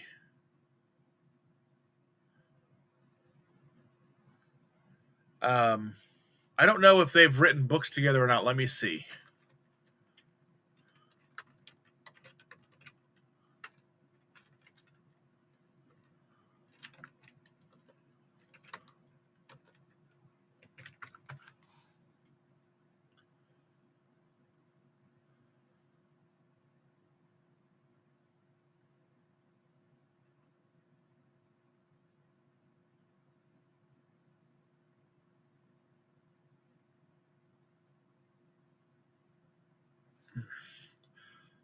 I don't know if they've written a book together, but I know he does.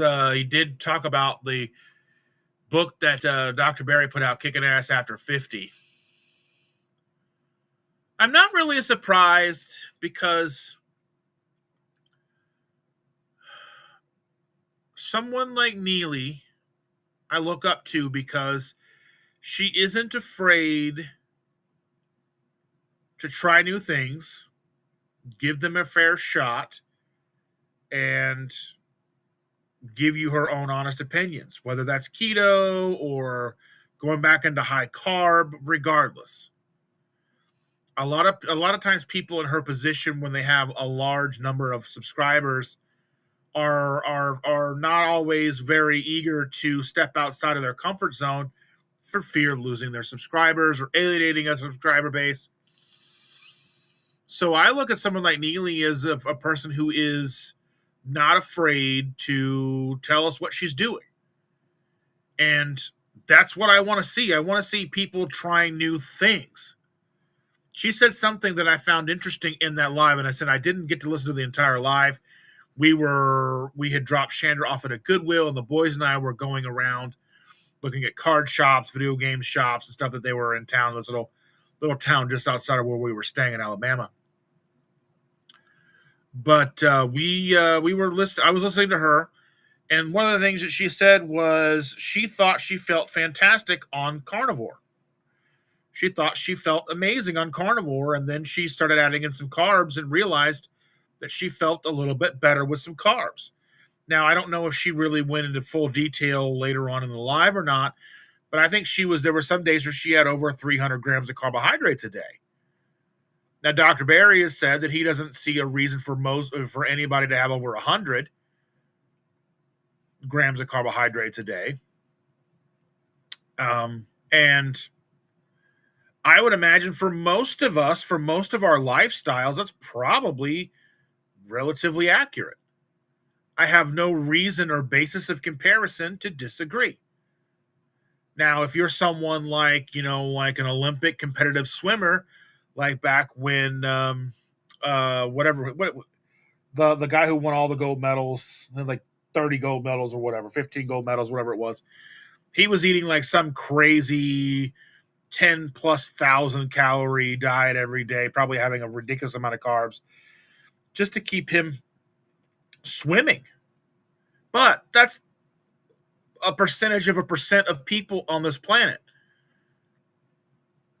And I said, and I will continue to stand by my idea, my perspective at this point is whether you are somebody who is eating whole food, single ingredient, like lifestyle food, like you have roast potatoes and carrots for dinner.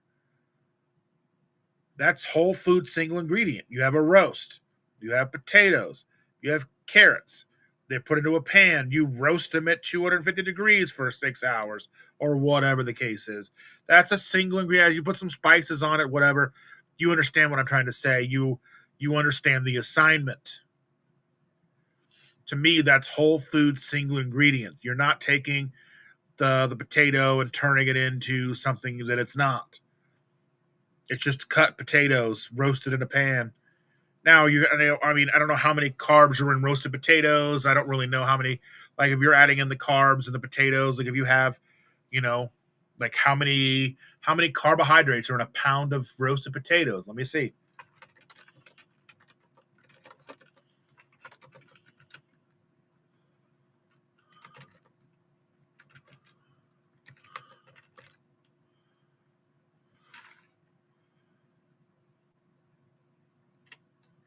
Let's look at what carbs. So one pound of baked potato is what I found here. 1 pound of baked potato is 97 grams of carbohydrates. I figure you are a person, you are living a lifestyle, you have roast, potatoes, some carrots. You're probably not going to have a pound of potatoes. You're probably not going to have a pound of carrots. You're probably going to have 100 grams of carbohydrates with that meal. Say you eat a pound of roast, and then you fill in the rest with potatoes and carrots. You're having somewhere between 50 and 100 grams of carbohydrates. Say that's your one meal for the day, and you're somebody who works outside. Okay. Is that for everybody? Absolutely not. But I don't think Lion Diet is for everybody either. Do I think everybody should go and live a lifestyle of only beef, salt, and water? Absolutely not. Is it something that people could try for a couple of months? Absolutely. You could have always tried something for a couple of months. 90 days. Give it a shot. But be honest with yourself when you're giving it a go. If you feel like crap, stop.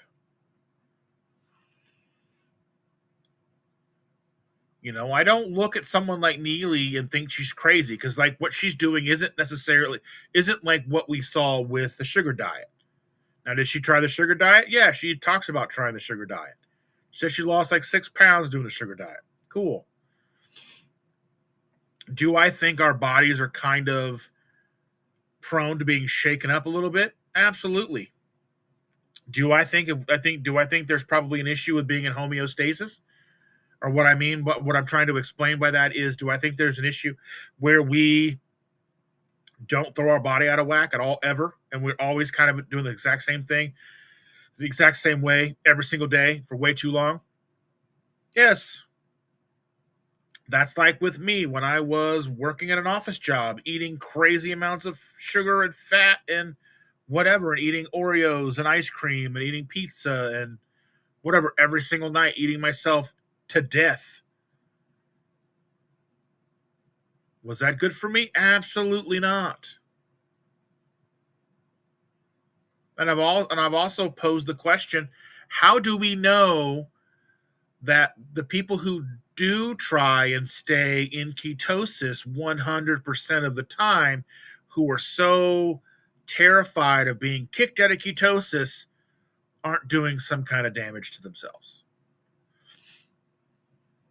Is it likely? Probably not. But is it a good question to ask? Absolutely. Because we know the opposite is not good. If we're never in ketosis, if we're always slamming glucose into our body, is that a good thing? No. Now, is it harder to do that with ketones? Yeah.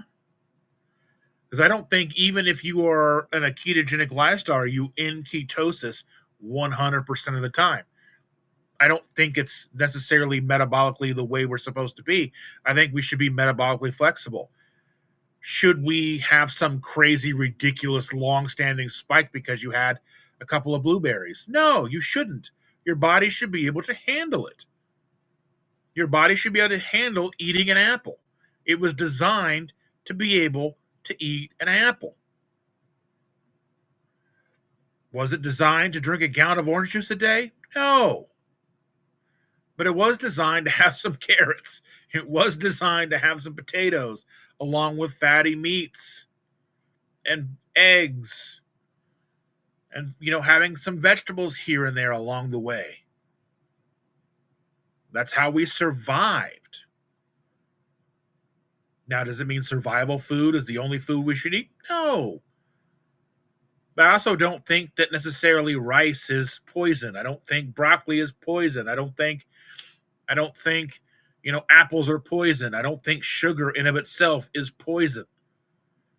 But if you're dropping 4 pounds of sugar into your diet a day, that's probably poisonous.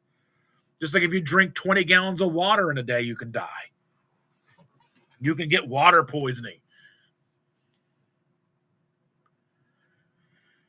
That's why I think we should be so much more open to what people have to say, because we never know what we're going to learn from somebody. Someone like Neely, who's doing doing this lifestyle. She lives on a farm.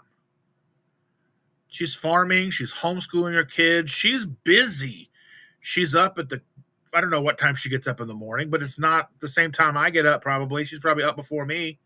Well, depending with the time change, she probably still is up before me, but still. And then who knows what time she goes to bed. She puts in probably 4 times as much work a day than I do.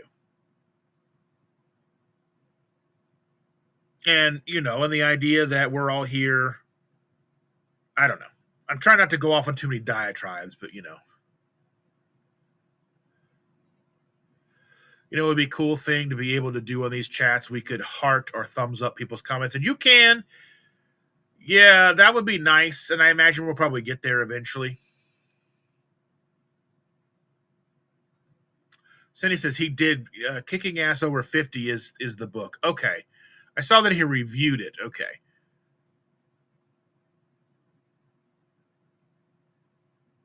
Terry says, I put vanilla, essential oil, and lard to use as moisturizer. Even got my husband using it. That sounds amazing. And Josephine does it with coconut oil. Coconut oil is probably more cost effective at this point because you can get like a gallon of coconut oil for like $40.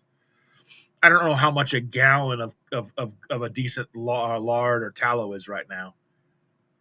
Squeaky Monkey Coconut is here. Good morning, Squeaky Monkey Coconut. Ooh, ooh. I need a Squeaky Monkey Coconut. I need to come up with a logo for Squeaky Monkey Coconut because it looks cool.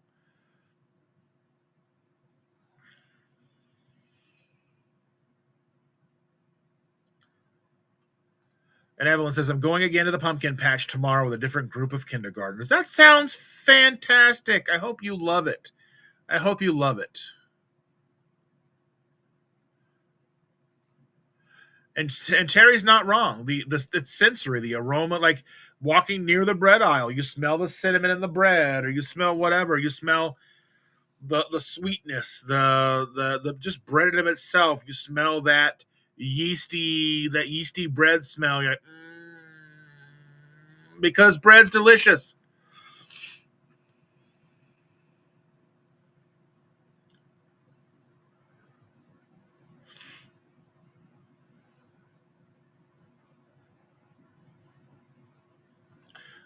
Josephine says, it smells like I'm at the beach having a barbecue.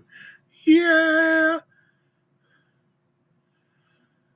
B is here. Good morning, y'all. Good morning. Good morning. I don't know if YouTube changed your name and what you used to be, but I don't know if let me know who you are, please.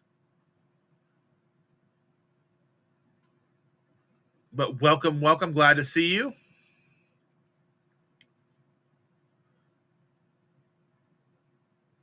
Good morning, B. Josephine says, question, what are you and Shander's favorite heavy metal? Well, Shander doesn't like heavy metal, but I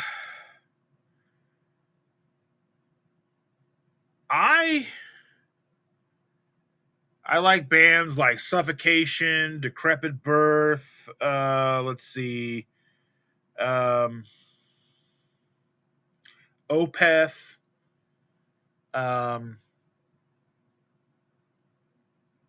I don't know. I love all of it.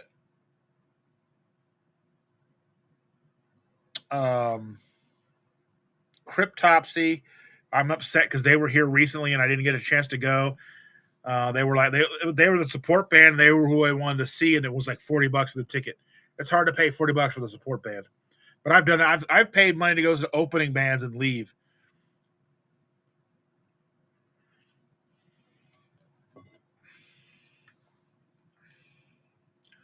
Kevin's here with Tuber Chat. Welcome, my friend. Glad to see you. Everybody say hello to Kevin. Shared it, thumbs up, and shared on Reddit. Thank you, my friend. Thomas has switched to a different computer.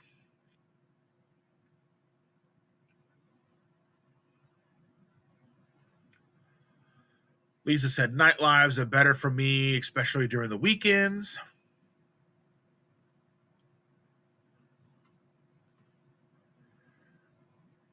Let's see. Kevin says, I've moved things around over the years. I found the sweet spot at every 3 days. It allows balance between work, family, YouTube. For most channels, a set schedule is better. I was like, when we were doing Tuesday nights, and it was a nice time slot because we were right between Chris Cook in Nashville and Keto Chow. Unfortunately, we were realistically on the same time that Russ over Homesick Buckeye was on, and it really put a damper on Shannon and I being able to go out on date nights because Tuesday night was a good date night for us. So now that we've switched it to Tuesday mornings at 10, Chris stopped doing his live on Tuesdays. He just got too busy with his cookbook and other things he's working on. That opened up stuff for Russ to not have as much competition. And then the same thing, with Keto Chow, they get the same number of people. They were kind of uninterrupted. But we were able to go on at 10 o'clock in the morning on a Tuesday. Now, unfortunately, that means that some people aren't able to catch us because they're at work. and that bums us out. It's just we had to work around our new schedule. We had to work around when are people in the house? When are people not in the house? When can we go live? That's not going to be, our granddaughter upset that we're live without her. We had that Friday. We were live on Friday. She was here, but we couldn't let her be on live, and she was mad at me. She wants to be on these lives so bad.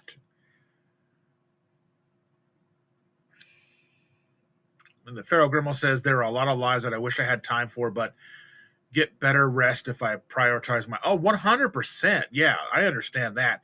And I never expect anyone to be at any or all things that I do. That's preposterous. I'm never offended if people aren't here. We have lives outside of this.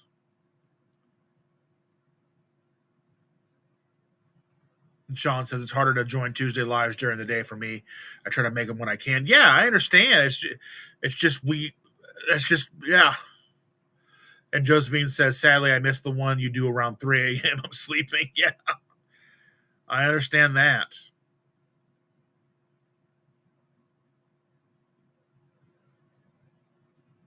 And the Pharaoh Grandma's asking if everyone's doing okay. I think we're doing swimmingly here. And that was one of the things about vacation that so I'm on my phone or doing something. I'm either in my little office or on my phone doing something all the time almost. That's where my work is. Doing something with something all the time. And that was one thing about vacation that I really enjoyed. I was able to just set my phone down, leave it in our room, and I was in the living room hanging out with the family, no phone. Going down to the beach, no phone. And Shander took all the photos. I took when we went out to dinner, I take my phone or whatever, just because we're out, and I figured that's something we may need. But, I just left my phone. I wasn't texting. I wasn't calling. I wasn't answering phone calls. I wasn't really checking emails. I was just enjoying the time away because my life is this. Whether it's looking into this screen or looking into that screen or doing whatever it is that needs to be done. Yeah, it all revolves around the phone. Pharaoh Grandma says, first time in ages I had breakfast with my husband, really prioritized that too. And that's one thing that Shannon and I, we really prioritize the time we get to spend with each other.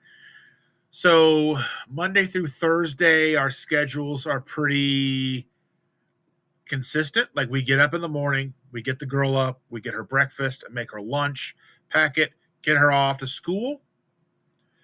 Shannon and I come home. I make her some eggs, some coffee. I make myself some coffee. We spend about an hour together during the day, and then we kind of break for our day to get started. So what that means, like on a Tuesday, that means going live, or on a Monday, Wednesday, Thursday, I'm doing whatever needs to be done. I'm working on schoolwork, working on YouTube, doing whatever needs to be done. Fridays are a little bit different for me. If Shannon picks up on a Friday, then I'm taking the girl to school, then I come back and I'm doing whatever I need to do that day. And Saturdays and Sundays are basically my days to do what I need to do. Because now, the girl lives here, the mom and dad live here, everybody lives here, but they handle that like today is a Sunday. They're going to get up and do whatever they're going to do. They're probably going to make breakfast this morning if they're not already up and moving. But it is only 9:30 here, so they may not be up yet.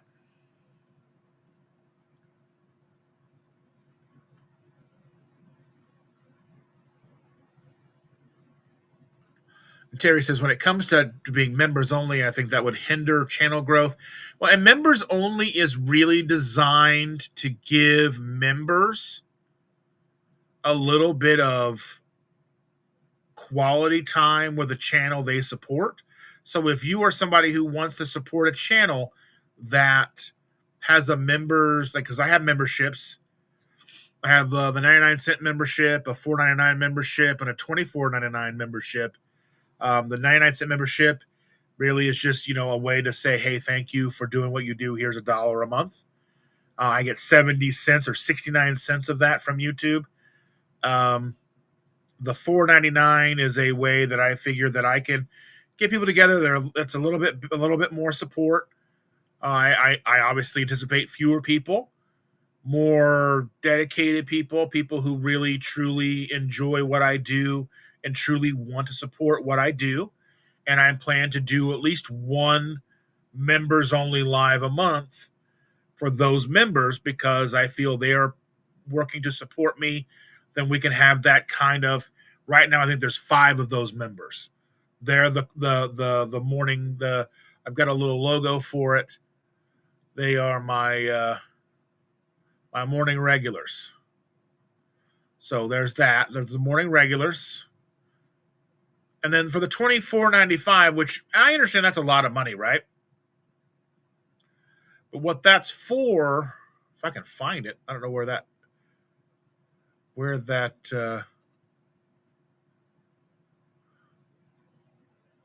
is that it? No.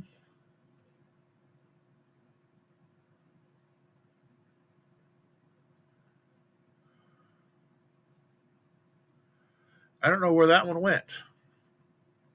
But anyway, I have the Creators Club. That's the $24.95, $25 a month. That's one of those ones where the very specific niche of people, a very small group of people who want to work with me on how to grow a channel, how to edit video, how I do it, how I make thumbnails, how I do what I do. So that's only for people who are truly interested. And it's a very select group of people. Right now I have 1 member. So, I'm not necessarily pushing that one, but for anybody who has ever wanted to start a channel and wants to know how to edit videos, how I do it, how I create thumbnails, how I come up with titles, how I work on things, that would be a membership level for you if you're so inclined. And I know that's not cheap, but it's going to take me a lot of time to put that together. And Cindy says, I've made it clear on my lives from the very start that all people are included, regardless of how they eat, who they are, what they believe. We are all human beings. We're all here. We're all in this together. And that's, we divide ourselves in religious factions. We divide ourselves with political factions. We divide ourselves with all types of things. And I think it just makes it more lonely for ourselves. And John says, I'm John from Grandma's Crochet's Corner. Well, welcome, John. Glad to see you again.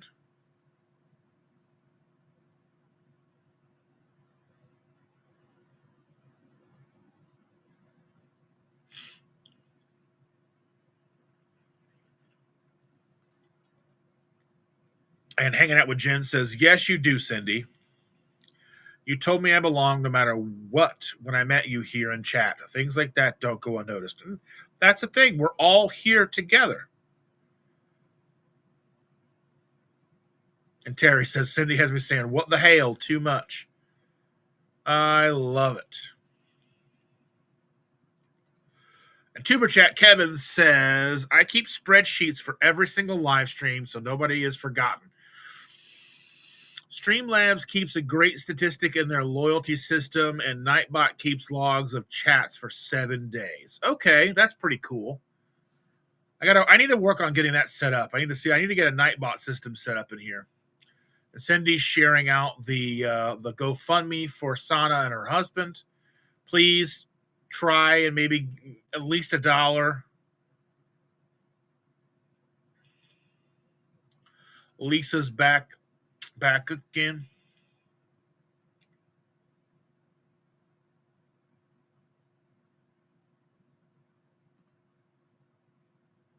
And Josephine says, I stopped doing that. Then today I find out some bad news, be teary-eyed all day, even talking with someone I've never seen. I can't help but care deeply. Oh, I understand.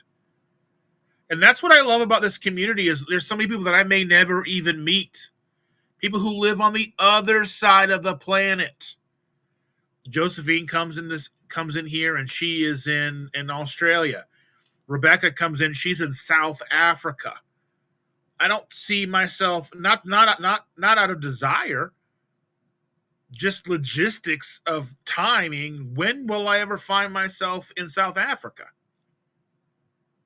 I would love to go.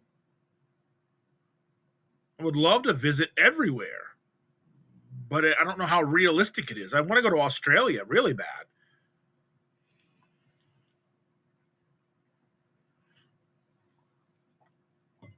I'm like, crikey.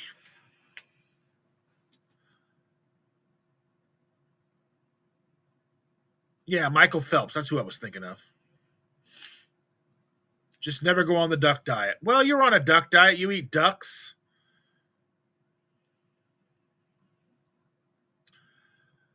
Michael Phelps was a swimmer. He wasn't a diver. He probably could have done diving too, but he was built to swim.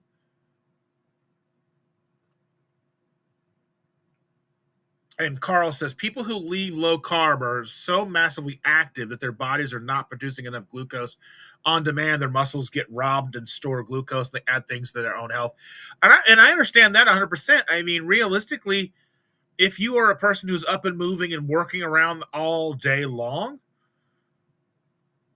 you may need to supplement some carbohydrates. Carbohydrates, in my opinion, are not poison. It's the type of carbohydrates you choose to take in. I mean, if you're taking in carrots and potatoes and some broccoli, Brussels sprouts, you have some, I don't know, you have some, even some white rice from time to time. Oh, well, who cares? We get rice from time to time. We like sushi. I tell you that I don't really truly ever really feel any ill effects after having sushi. So white rice doesn't seem to really impact us. We only have it a few times a year. One, it's kind of expensive for us, and also we tend to overeat it. So yeah. Risa is in the house. Good morning. All my clock went off at 8. I turned it off and my son just woke me. Well, I hope you got some well-needed and well-deserved rest, my dear. You don't always have to be here bright early and sunshiny, bright-eyed, bushy-tailed and all that stuff. Showing up sometimes. I love it. I love it when you're here, but sleep is important too. There's always that moment right before I'm like, oh, I could just go back to bed. I'm so tired. Like it's Sunday. Why did I do this to myself? Why did I decide to do this early on Sunday mornings? Sunday morning.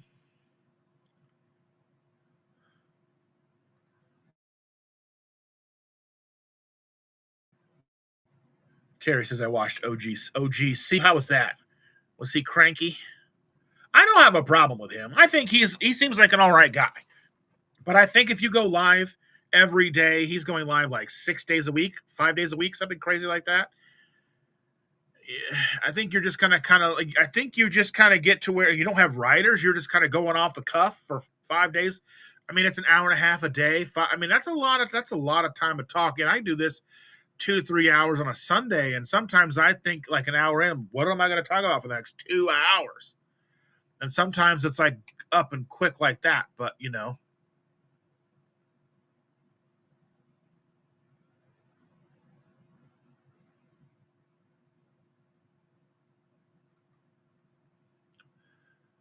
And Brian says that may be an interesting topic for your video question. I think I missed something. I don't know what we were talking about. But I mean, realistically, I don't have an experience of adding carbs in for any specific reason outside of having cheat meals. But, I mean, I figure if that's something that they want to try, I figure if it works for them, they'll continue. If it doesn't work, they're smart enough. They're in tune with their bodies enough. I think they would realize that it's not working and come back. And then they do so with interesting data points. Holly Springer's in the house. Morning all. Hope you're having a great week. I hope you're having a great week too. Thank you so much. And Carl says high fructose corn syrup, that's poison. I mean, if you're having a couple of tablespoons here and there, I mean, it's the problem with high fructose corn syrup is if you're having 6 sodas a day every day for 25 years, sure. But I mean, If you have some high fructose corn syrup in your ketchup, okay. I mean, it's really the dose. That's the dose. It's just, and I say that because like the difference between high fructose corn syrup and sugar, like how much fructose is actually in sugar versus in high fructose corn syrup, it's a very small difference. And one thing that I saw this YouTube video, and they were talking about pulling off these Mexican Cokes, like the Mexican glass bottle, the sugar cane sodas that everybody raves about. That's why, we're talking about putting sugar cane back in Coke because it makes it healthy. It doesn't make it healthy. But if you take it off the shelf, open it up, and do a lab test, you're almost never going to be able to tell the difference between the cane sugar and the high fructose corn syrup versions in a lab setting, because once it's been bottled and sat, it doesn't really have much of a difference. Now, is there a flavor profile difference? From what I understand, yes. I'm sure that the bottle Coca-Cola in a bottle, the glass bottle from Mexico that's made with pure cane sugar in a glass bottle, will taste different than the high fructose corn syrup version you get out of a plastic bottle. I'm sure there's a flavor profile difference, just like we know that you get a Coke from McDonald's tastes different than getting a Coke from somewhere else, from what I understand, because McDonald's gets their stuff delivered in a steel container or whatever the case is, right? So if you put the work in to have it taste different, it's going to taste different. It's not that difficult. Now, does that mean there's a major health difference? I don't believe that if you drink 12 Mexican Cokes a day versus 12 regular American Cokes a day, are you going to have any significant health improvements of one over the other? Absolutely not. And I kind of wonder, like, I think we get lost in the weeds of, like that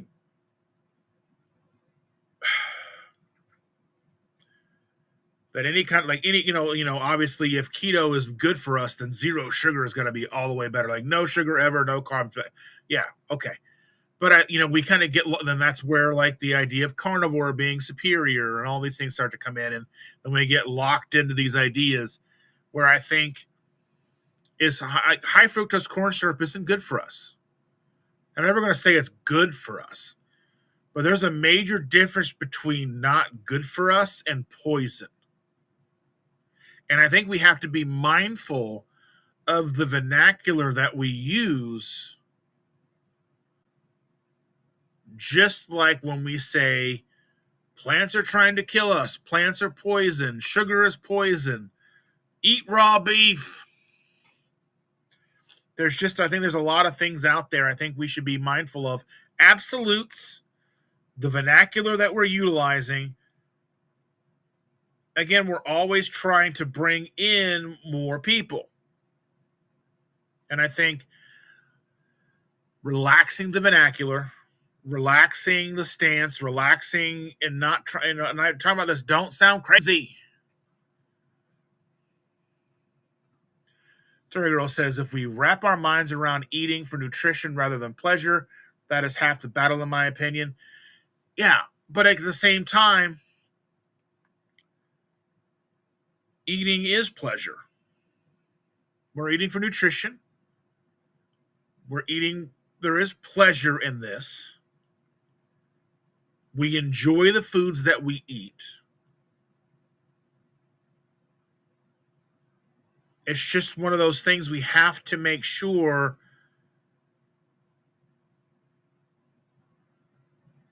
I don't know. It's such a very nuanced idea. There's so many nuance, and we typically try to throw nuance out the window, and we carry around these absolutes.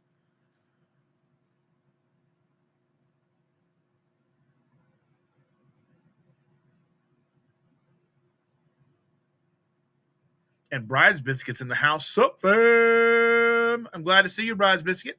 Thank you for being here.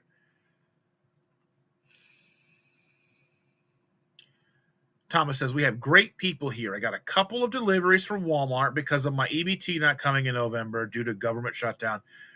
Yes. Okay. So if there's anybody out there that is surviving on EBT, are we checking on Carrie? Are we checking on people we know that are having struggles? Are we checking on people? How do we help people? What can we do? I don't have a lot of money, but I have a platform and I can facilitate, hopefully utilizing this platform to get help where it needs to go. Those who are able to help, they're able to help Thomas. We need to make sure Carrie's not starving to death. We need to make sure that anybody and everybody that needs help can get that help. Because I may not be able to contribute monetarily, but I can facilitate with my platform. So let me know if there's anything that I can do, anything I can post. Let me know.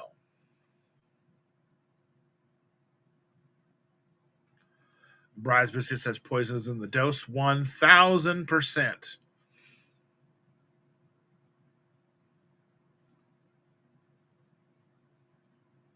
And Reese says, I had a few tiny potatoes last night. And I was still under my card for the day, and I hadn't eaten them in weeks. One of the things that drives me crazy is the fact that when the kids first moved in officially, they made like potatoes. There was carrots. They made roast potatoes and carrots kind of thing. And it was like pork. I think there was some pork. I tell you what, those potatoes were so good. But they were so good, they broke me. I ate one. I'm like, I didn't have just one potato. And then I went back 2 potato, 3 potato, 4. And I'm like, I had to just come upstairs and I'm like, broke down. I'm like, it's so difficult because food tastes so good. But is it better to have potatoes and fill up on potatoes than it is to fill up on cake? I don't know. And then again, we kind of look at, there's 97 carbohydrates in a potato and a pound of potato, right? But how many carbohydrates do our bodies process? How much is coming out the back end? We don't know these things.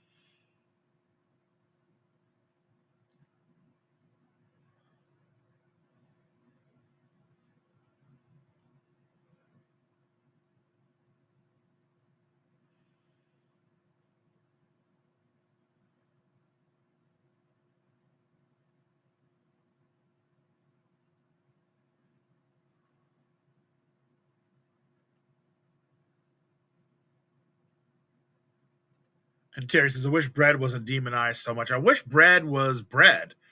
Bread is more cake now than it is anything. I think that's what we have to look at. And Brian's Business says Disneyland. Disney World does the same thing. They do it with popcorn, cakes, cookies, anything that's very aromatic. They pump those scents into the air to get you like, ooh, ooh. And it works too, I'll tell you what.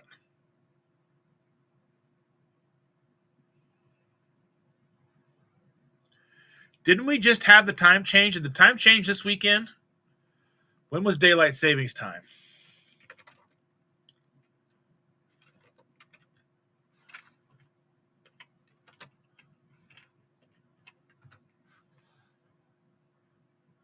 Next week. Okay, next week. Next Sunday, November 2nd. I thought it was in November. So next week we get an extra hour of sleep. In the night. So next week at 2 a.m., the clocks go back to 1 a.m., then to 2 a.m., and 3,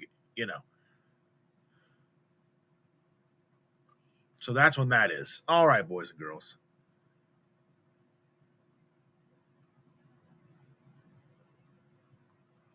Yeah, that's what people say. Like, if you make your own bread, people get there. People start getting into the whole, making sourdough bread from some starter and all that stuff. And I'm sure it's probably way better. Then you got to go and find heirloom wheat that doesn't have glyphosate in it, that doesn't GMO.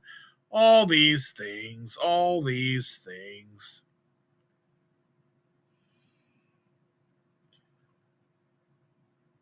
Helen's in the house. Oh, Mad Diva. Glad to see you, my dear. We had a fun time talking yesterday. If you haven't had a chance to check out the conversation that I had with Helen, go and check that out. Yesterday's live. We talked for about an hour and a half. It goes deep. It goes deep. That's what we do here. And Squeaky Monkey Coconut said that would be awesome. I need to see if I can figure a way to make something that looks funny. That'd be fun. Josephine says, yep, beautiful people around. Stay strong. And remember, there are people here for you, even if you just smile and no more tears. That's me today, Thomas. Did you see the painting I did for Dustin? Yeah, let me bring that up real quick. I'll show that again since you were so kind to make that. So this is the painting that Josephine made for Chandra and myself.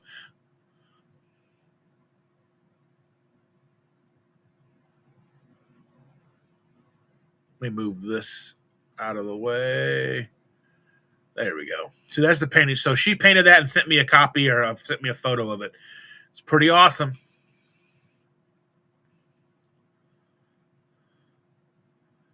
I love it.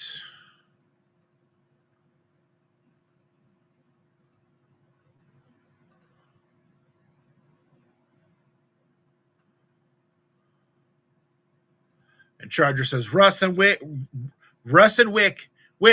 it's Wick on Tuesday night.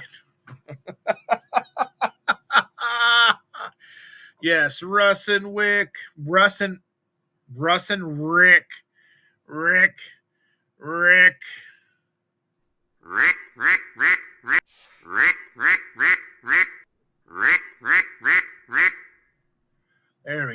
There we go, everybody. Helen's asking, how is everybody doing today? How are we on this wonderful, wonderful Sunday morning, afternoon, depending on where you are in the world? Where in the world is Carmen Sandiego? Holly says, I enjoy your Tuesday morning time slot. It gives me company while I'm on the treadmill. Fantastic. I love it. Sandy Blythe is in the house. Good morning, Sandy. So very glad to see you, my dear.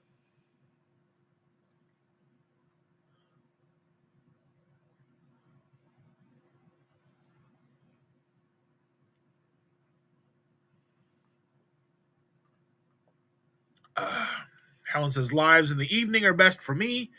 That's when I do my YouTube viewing more, but during the day is when I'm busy creating my own content.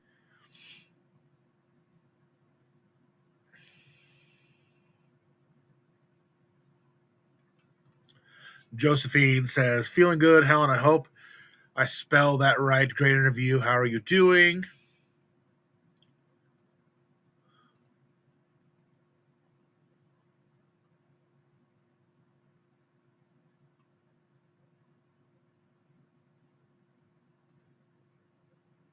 I'm not sure why YouTube does what it does. YouTube does what YouTube really just wants to show you what it thinks you're going to click on. I don't know how much interference they have and what they choose and what they want you to see. I don't know.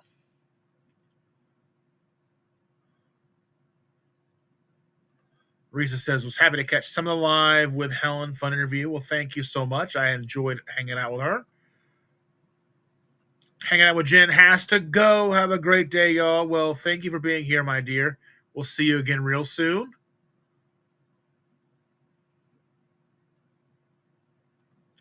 Sean says, hey, Helen, really enjoyed your interview with Dustin yesterday. Thank you, Sean. And Cindy says she was on the road yesterday, missed the live. We'll catch the replay. Nothing like coffee to make you a regular. That's right. That's why I went with the morning regulars. See, there's the play on words there.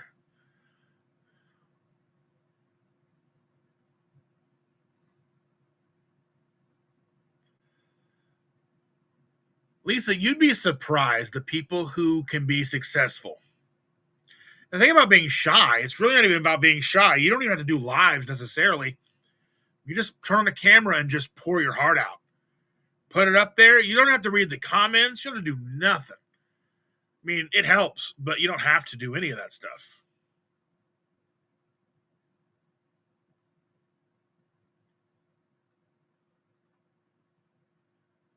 And Josephine's hoping that Helen's okay. Cindy says, I put my weekly that is late again up most often for members first. Then to all subscribers, I have pins, stickers, and magnets to send to my $2.99 a month subs. I love it.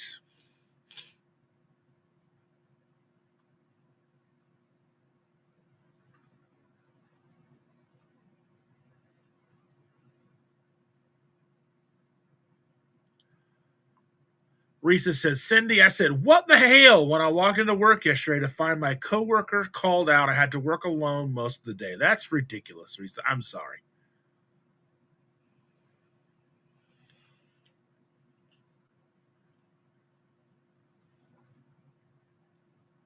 And Helen says she wants her money to be made from views. It's a definite balancing act. I mean, it really is. It's a balancing act to find a balance when it comes to income from YouTube because, yes, you get paid per view. You can get paid on lives per view. But lives being enough views to really make them monetize, like worth.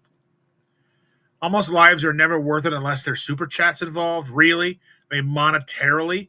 Because I only get about 100, 150 views, maybe 200 views on a live while it's live and into when it's in replay mode. So, like, the super chats really help that along because it's not very likely that a live is going to go and be a regular video and then go viral. It's not likely.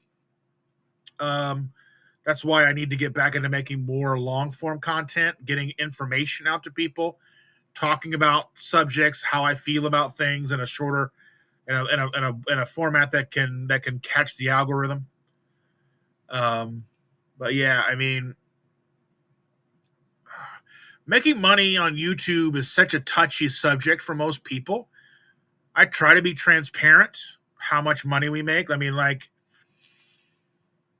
I'm making right now about $150 a month from YouTube. That's with super chats, memberships, and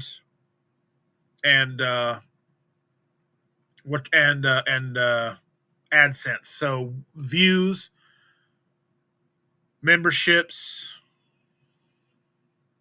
and super chats. I make about 150 on a good month, maybe $200. So I'm not raking in the dough, folks. Like I said, I like to try to be as transparent as possible.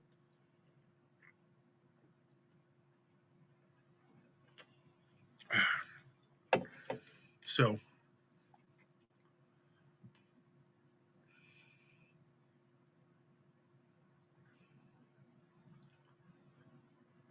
let's see. Yeah, Lisa says, yes, sleep is very important, something I have lacked for a long time. Sleep is just so much, so necessary.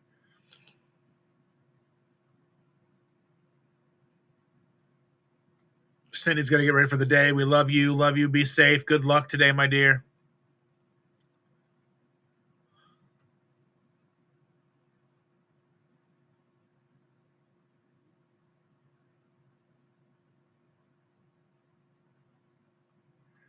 Yeah, Bride's Vision says, I've learned that my faith, sleep, stress management, circadian cycle, and some level of activity were all key to my healing at least as much as diet. Well, 100%.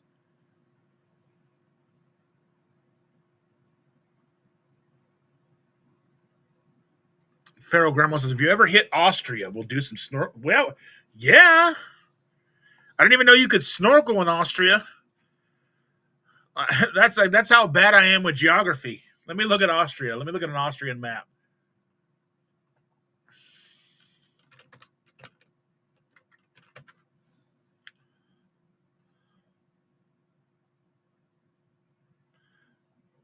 Wait, Austria is landlocked.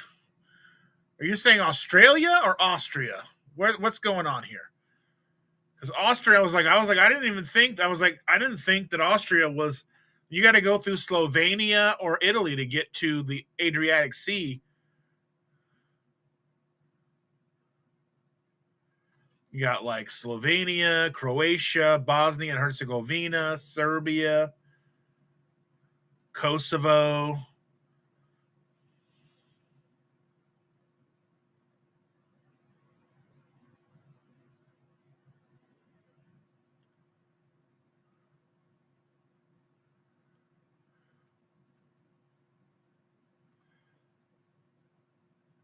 Yeah, Terry says, I've heard Coke has a particular contract with McDonald's for the way their Coke is handled in store. Extra carbonation is part of the recipe for the Coke and the Diet Coke. Yeah, I have heard that as well. The way their syrup is processed.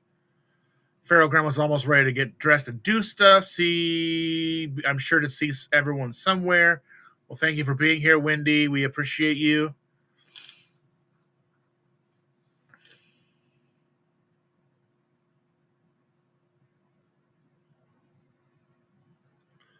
Terry says, my vegan son is visiting since Friday. He just left a few minutes ago. All he ate was crap while he was here. I packed up all that and sent it home with him. Yeah.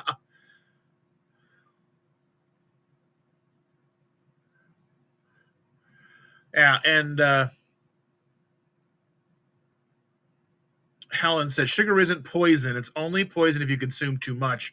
Yeah. I mean, really, the poison is in the dose. I mean, let's see, same for anything. Too much meat isn't good for you. I mean, if you're eating like 10 pounds of beef a day, you're probably going to have some problems. Some carnivore creators say eat as much as you want. That's not good. I think the thing when we get into the semantics of carnivore saying eat as much as you want, and that would be something that I would say to somebody in the very beginning. If you are a food addicted person and it's a matter of eating more beef, more hamburger than would probably be what you would normally settle into, is better than adding in Twinkies and Snicker bars. So I think there's a semantic issue. There's an issue like that. I think when I explain to people with a food addiction, when you're starting a new diet like keto or a carnivore, you want to pack and you want to give yourself grace and you want to give yourself the opportunity to have more food available to you that you should be eating to help keep you from gravitating to those foods that you shouldn't be eating. So like when I first started, I knew that I'm a hungry person. I know that I have food addiction issues. Even I wasn't quite sure to the extent that I was food addicted. It's taken me years to kind of come to terms and to truly understand, even to the extent that I do now. And I still don't think I fully understand it. But I digress. I was bringing in like lots of boiled eggs and cheese, string cheese, bologna, or like lunch meat, pepperonis, salami, whatever. I would just load up a bag and bring what a normal person would probably be 3 lunches, just because I'm like, I need to make sure that if there's a time where I need to feel, or I'm kind of feeling like I want something to put in my face hole, and there's bagels over there. They brought in pizza, and I'm like, I'm smelling pizza. I have something that I can eat to keep me from going to that pizza. So I think learning and understanding how to intuitively eat with meat is a slow process. And I think eating as much as you want is kind of a way to do that. Now, if you're Sean Baker and you're eating 4 pounds of beef in a sitting or whatever it is that for everybody else? No, but he's 6'5", 250 pounds, and works out all day. That's the same thing when you look at like Dr. Paul Saladino. He's in peak physical condition. He surfs all day. Of course, he could probably get away with eating a few pounds of fruit a day. He's out surfing like a crazy person.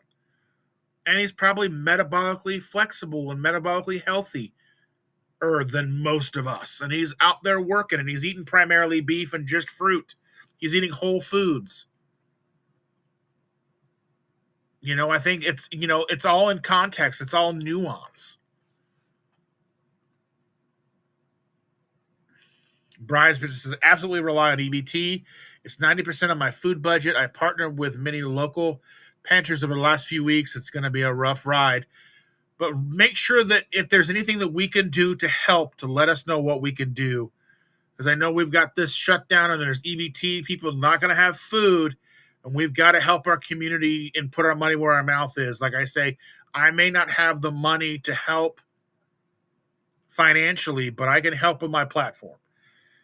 I can help make sure that people are getting connected with those who can financially assist, those who are sending out food via Walmart or whatever the case is. If you have those, if you have the capability, please let people know what you're able to do.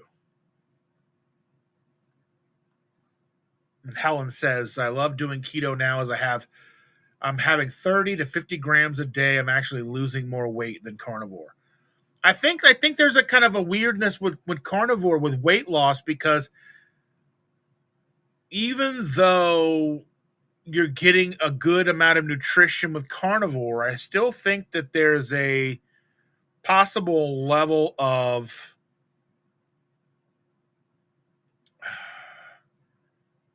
like, I'm trying to think how to word it again, because the words matter that we use. Like if you're only eating meat, then the body's like, is there a scarcity? Are we in starvation mode?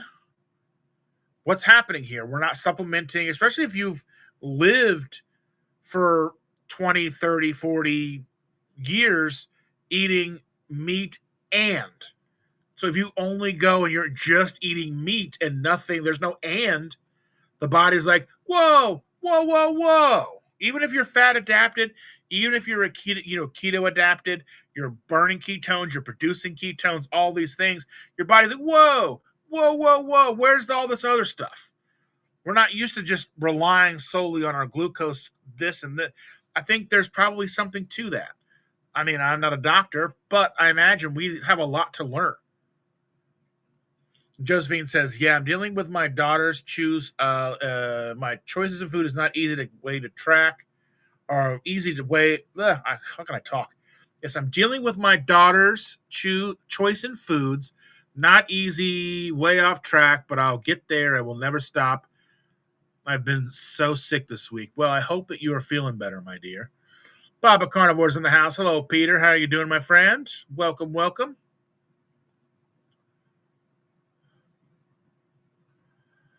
And Peter says, Terry, unfortunately, we can't help or change people's way of eating if they're not open to change. It's true. The only thing we can do is lead by example and be there when they do need help, and not be mean to them. It's not up to us to tell them or to dictate how they eat or even tell them that they're wrong, because that doesn't help anything. When I was 500 pounds, people were like, you're fat. That's not going to make me want to lose weight. Telling me that I'm fat doesn't help me. I already know I'm fat. I'm still fat. You're going to tell me. I know. I live in this body every day.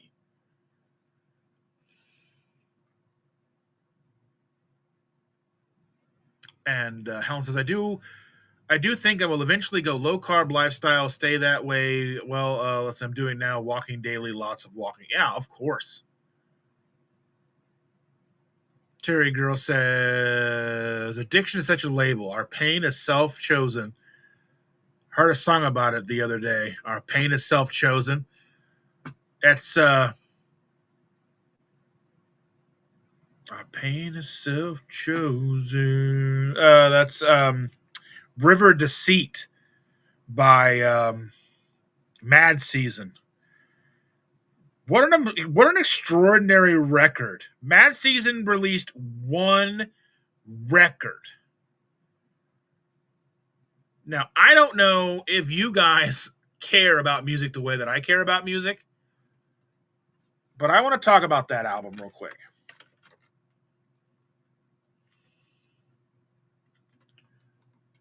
Mad Season released an album.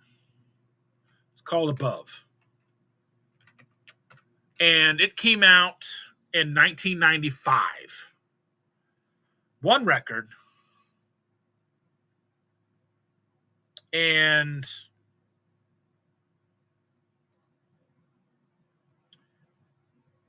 Above is the only studio album by American rock band Mad Season, released March 14th, 1995 through Columbia Records. Above peaked at number 24 on the Billboard Top 200 chart. The album has been certified gold by the RIAA in the United States. The band's singer Lane Staley, who was also in Alice in Chains, created the artwork on the album cover and the inside inlay. During the production of Pearl Jam's Vitalogy record, guitarist Mike McCready went into rehab in Minneapolis, Minnesota, where he met John Baker, who would a short while later become the bass player in the Walkabouts. In 1994, when the two returned to Seattle, they formed a side band with the Screaming Trees drummer, Barrett Martin. Immediately, the trio set up rehearsal time together and began writing material. McCready then brought in friend of Alice in Chains frontman Lane Staley to round out the lineup. McCready had hoped that being around sober musicians would push Staley to get himself sober. Unfortunately, we know how that turned out.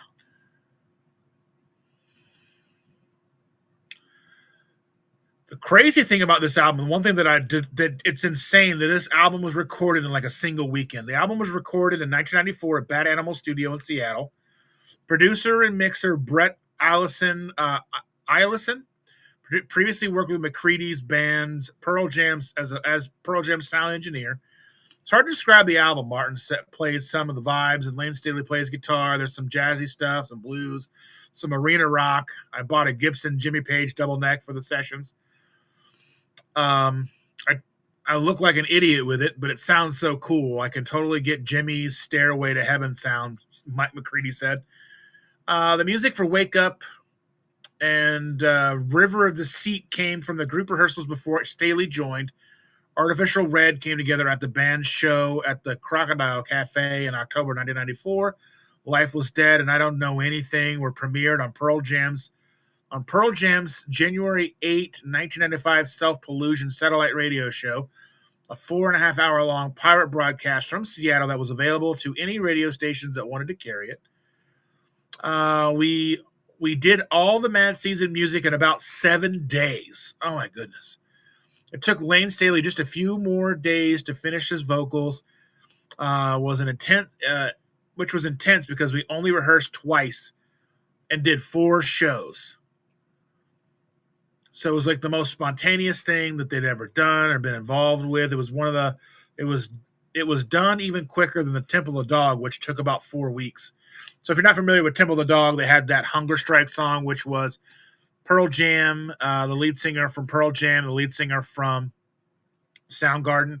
And that album actually came out before Pearl Jam's record 10 came out, which they wanted to name Mookie Blaylock because he was number 10 on the Seattle Supersonics, but unfortunately they didn't like that. So 10 is what they called the album.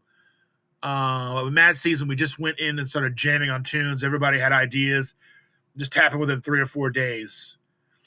McCready said, I told Staley, you do what you want. You write all the songs and lyrics. You're the singer. He'd come in and he'd do these beautiful songs.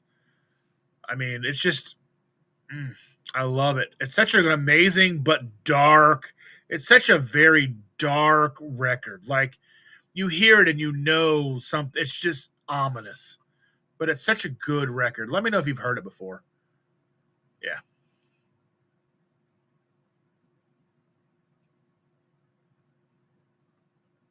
Yeah. Okay, so Thomas says, I'm good. Dustin, thanks for those 2 people who had sent food to my apartment, but if anyone can help out the others like Bride's Biscuit, yeah, please be sure to help anybody that needs it.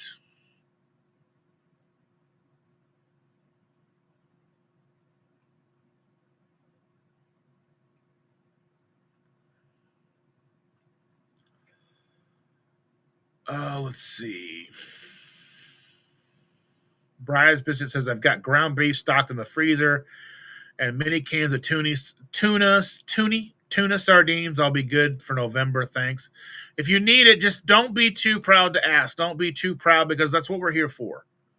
I don't want anybody to go hungry because they're too proud. I'm just no. Thomas says, I'm going to go get some coffee downstairs, switching to my phone. Okay. Bridesmaid says, and lots of rice, pasta, beans for the kiddos. They're not ready for carnivore anyhow.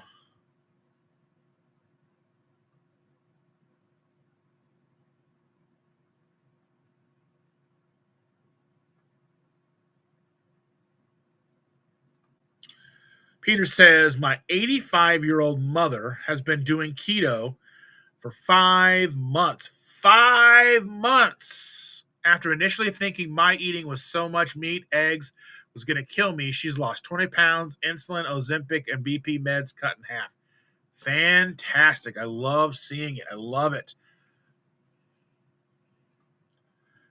She said that her brain fog is better, knee joint pain much better too. That's fantastic. I love hearing that stuff.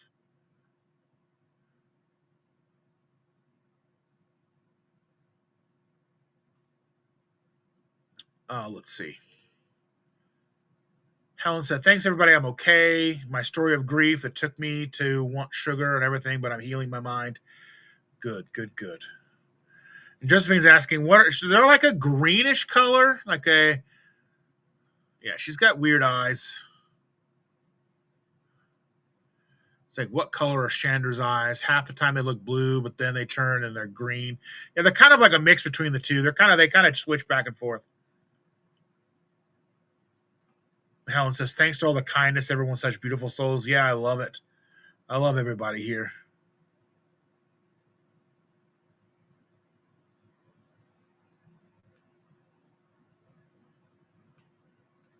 And Brian's Biscuit says, I would be terrified to start a channel, even set up a cam. So maybe, I'm so glad for y'all who do it. The grassroots channels for me are even more important than the service than the bigger channels with pros. Eventually, we all kind of turn pro if we do it long enough, right? I mean, how long do you got to do something until you're a professional? I mean, I get paid to do this, not very much, but I get money to do this. Cassandra is in the house. Good morning, Cassandra. How are you doing? Glad to see you. Glad to see you in our live yesterday. You had some questions yesterday.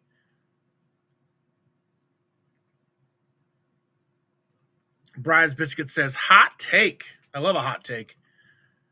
Hot take. Let's see. Sleep has more direct and immediate impact on cortisol levels than diet. My sleep apnea was my N=1 clue that I really need to. Yeah, that's a huge thing. Cassandra says, question. Who did you go through to secure your name KetoSimple prior to getting the name put on products? I was thinking about doing that with aprons and sweaters. I'm not sure I understand the question. I mean, I don't have it like whatever. I don't have a what you call it. I don't have like a trademark or anything like that. But I do have a web store. You can buy my products on the web store. That's with who is that with?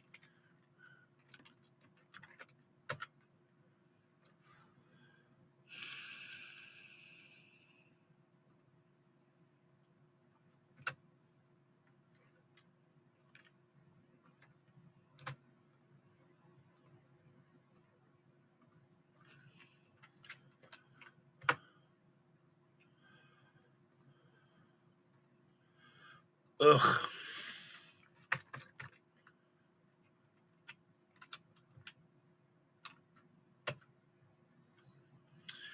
My merch is with Spread Shop.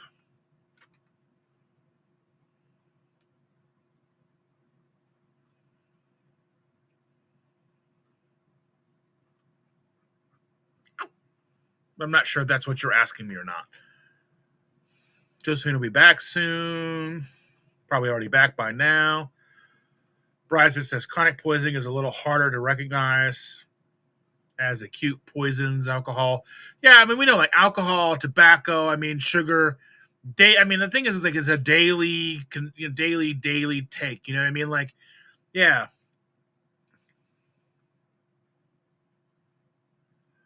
Yeah, I understand. Because, I mean, once you start taking those things out, then you realize you feel better, of course.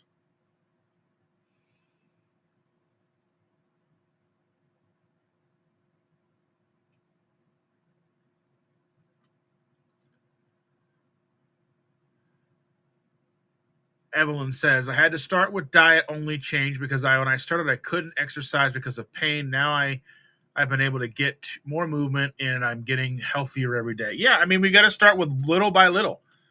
Little by little. And Lisa says she has a GoFundMe. Um, if somebody in here that knows what her GoFundMe is wants to put that in the chat as well, we can support that as well. Says she doesn't have heat in her car and the winter in the back door. The winter's coming up. It's going to be rough. Oh, yeah, 100%. Brian says, thanks, Dustin. I'll be fine, but I'm worried about the 42 million this will impact harder. History has shown us how dark it can be when families can't feed themselves. I worry about it as well. So hopefully they come to a resolution sooner than later. Considering they do work for us. I don't care what side of the aisle you're on. They work for us. We the people. There's no reason we the people should go hungry.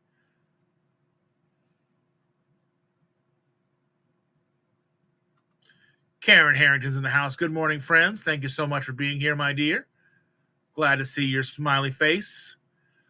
Sandria says, I decided to use some food budget money for some dresses, so I get to do some fasting this week. I'd rather fast some than eat bread. It's hard to resist a peasant's diet. Oh, my goodness gracious. Well, I mean, okay, so she said, you are not fat. I am fat. I am. I'm like 325 pounds. I'm fat. Am I better off than I was? 100%. But I'm still fat. And I mean, am I working on being better? 100%. But I appreciate you, Lisa. Yeah, Bridesmaid says mad season. Yeah.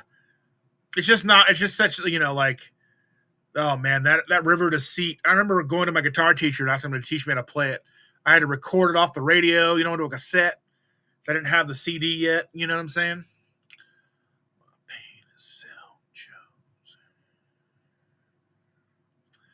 Yes. Sean, you've never listened to Mad Season? It's such a good record. Oh, man, but it's so dark. Man. Terry said, my brother turned me on to that album. Yes. Bryce bitch says, keep my head above water to invoke Lane Staley. Oh, man. Oh, man. That I wanted him to be... he's like one of those, like, there's just certain people that are just not long for this world. Unfortunately. I think we're lucky to have certain people for as long as we do, but we know they're not long for this world. Like, could you imagine Jimi Hendrix being 90? I think he would be about 90 some years old right now.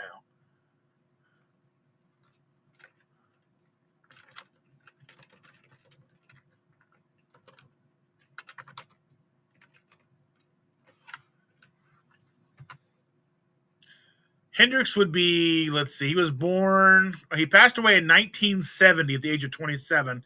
He was born in 1942, so he'd be 82 years old. Is that right? Yeah, allegedly he'd be 82 years old. Could you imagine like an 82-year-old Jimi Hendrix? I don't know.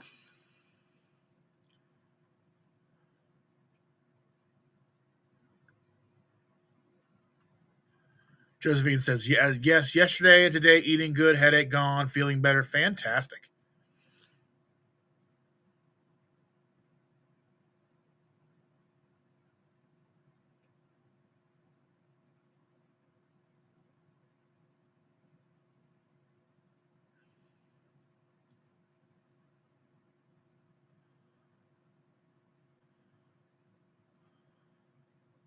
Sean says, my brother-in-law is the bassist in an Alice in Chains tribute band called Sea of Sorrow. Yeah. Alice in Chains, I can't get past it. I haven't listened to the stuff that they've done since Lane has passed, where they have a new vocalist, and I haven't listened to him. And I know that Mr. Duvall is a talented vocalist, but it's not the same. To me, I think that they should have changed their name and then brought Duvall in as a different than just continued to play Alice in Chains songs. That's how I look at it. I know it's silly, but that's how I look at it. There's Lisa's GoFundMe if you do have the the capacity to help anybody that's in these chats. And I know that we're not here to, that I mean, we're here to make sure that everybody gets what they need, whether it's emotional support, the questions answered about what to eat, what they should do. But we're, and we talk a lot about this being a community, and a community is, a group of people that help each other any way we can.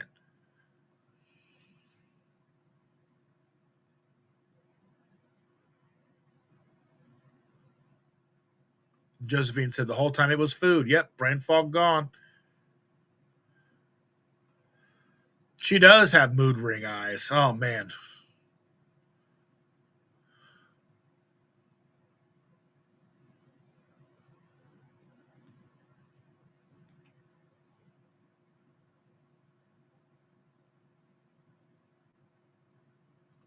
Yeah, Cassandra says, yeah, thank you. I was just wondering about trade marketing. It's a relief to know. I mean, the money I'm making, if somebody wants to steal my stuff and make more money than me, cool. I mean, I make my own stuff. My buddy made the KetoSimple logo, and he made it for me one day, and I'm like, that's perfect, and that's what we've gone with. So, and I've made all the other ones. A buddy of mine painted the one back behind me.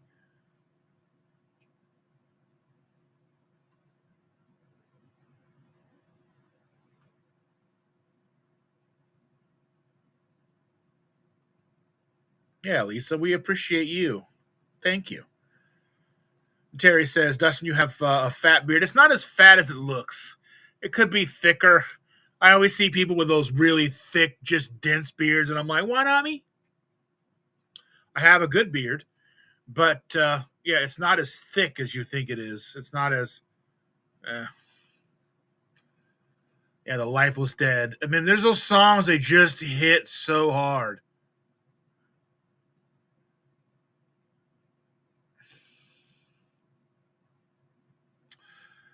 Holly's asking, did anybody see the news article about Kennedy about to change the nutrition guidelines? I don't even know if he has the authority to do that.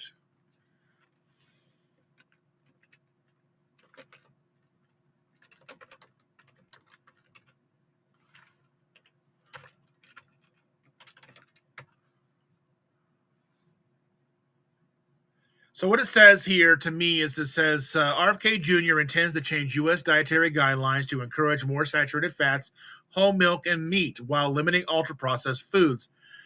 The new guidelines are expected to be shorter and simpler than previous versions, potentially impacting federal programs like school lunches.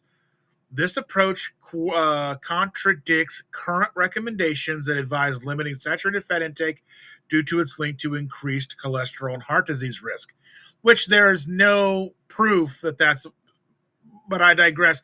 Focus on saturated fats and whole foods. Kennedy advocates for increasing consumption of foods like butter, cheese, and red meat, which he claims have been unfairly demonized. He proposed guidelines emphasize whole foods over ultra-processed options. But again, we're in a situation where, and it's a tough thing because it's such a nuanced issue, because a lot of kids in schools, the only food they are getting is from these lunches, and they're getting, people, how high calorie they are, whatever. That's all the food some of these kids are getting. And I fear if they up the protein, which yes, they do need the protein, then they're going to lack somewhere else, and they're not going to have enough energy or what, you know what I mean? I just worry that these kids are not going to be as satiated as they should be, and because you know how satiation works. It takes a while for satiation to normalize. As a food addicted person, it took time for my satiation and my satiety responses to normalize on a ketogenic lifestyle. Going into some kids like this who may not have access to anything outside of what's in school lunches, I worry how that's going to impact them. We know how we know how they're impacted currently, and I know in our group and our community, that's a controversial way to look at it. But I look at it like kids are important. We need to make sure that they are fed. Right now, we have a government shutdown, and we have the SNAP benefits being shut off, which means kids are going to go without food because two sides of a faction of rich idiots can't get their act together to follow through with their oath to uphold the Constitution of this republic and to serve we the people. Now, I don't care what side of the aisle you fall on, both sides have missed the mark here. Regardless of what the narrative may be, both sides have failed us. For us to be in a situation where we are $36 plus trillion in debt, going to have at least a month without SNAP benefits, they have failed us. Both sides have failed us. The president has failed us. Democrats and Republicans have failed us. And I worry that I'm not, and I'm an outspoken person. I don't necessarily like everything RFK Jr. does. I don't like everything he says. He says the wrong things. He needs a better PR manager. He needs somebody to rein him in and have him say things that sound less crazy. People already think he's crazy. The whole idea of him having the brain worm and all these things doesn't help our cause. Having somebody people don't have trust in talking about the things that we want him to talk about doesn't really help us. If a majority of people don't have faith in the person that's trying to sell them what we want them to be sold, it doesn't help us. It doesn't matter if he's right. It doesn't matter if he's given the correct information. If people don't trust him, it doesn't matter if the sky is blue and water is wet. They're going to argue. They're going to fight back. It doesn't matter if he's right about saturated fats and tallow and all these things. He says all kinds of other stuff that he shouldn't be saying for whatever reason, for whatever his other agendas are. I don't think it helps us. And I know that may make me an unpopular person, but I don't think he's helping us the way we think he's helping us. Because these headlines come out and we can see how the media manipulates it. That doesn't help us with the grand scheme. We need people to want the same thing that we want. We need the people to want beef tallow, to want more meat, to want more eggs, to want less processed foods in our schools, in our grocery stores, and our guidelines. But we're not going to get that by letting the person who people don't trust to tell them that's what they should want. You have to have people to trust you in order to follow you. And right now, most people do not trust that man. And again, it has nothing to do with whether he's right or not. People don't trust him. Whether you trust him or not has no bearing on the majority. Because the majority of people think he's a lunatic. And that does not help our cause. But anyway. Yeah, Bridesmaid says, when we lost Chris Cornell, it was kind of a game over who would hit me the hardest.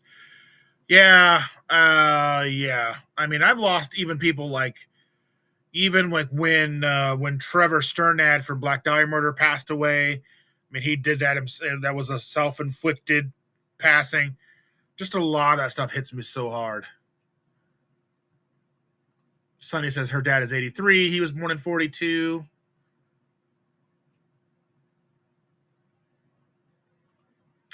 Cassandra says, question, do you do better with fiber-rich carb foods or do carbohydrates impact you the same regardless of whether they have fiber?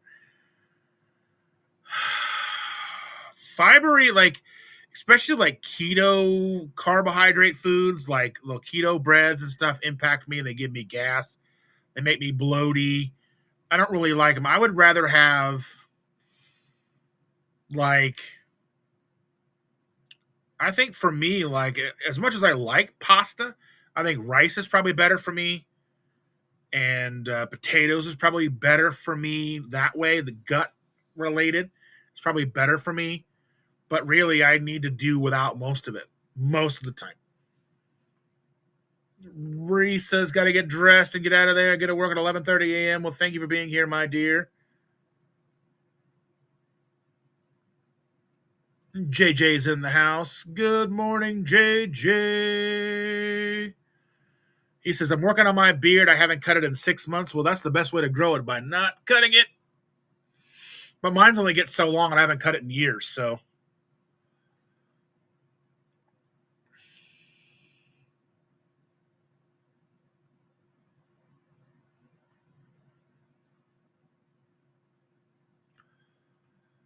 Yeah, I love Soundgarden, but Soundgarden's got some not so good songs too. I remember I went through one time, I was listening to listening to their records, and they've got some songs that I would not like very much.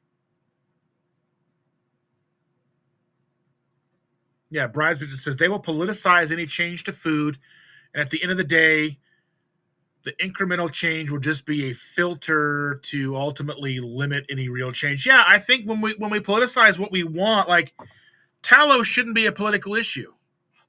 Beef tallow and food shouldn't be an issue. Meat shouldn't be a political issue, but it is. I understand we need to have somebody who's not so polarizing to help us.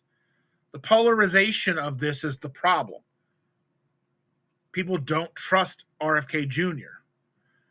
Our community seems to have a blind faith in the man, and I'm not so sure I agree. He sounds crazy when he talks. And I agree with what he's saying. What does that tell you about people who don't agree with what he's saying? If people who don't agree with him think he sounds crazy, and I'm a person and I'm like, a lot of what he says isn't crazy, but it sounds crazy, that's just where I'm at.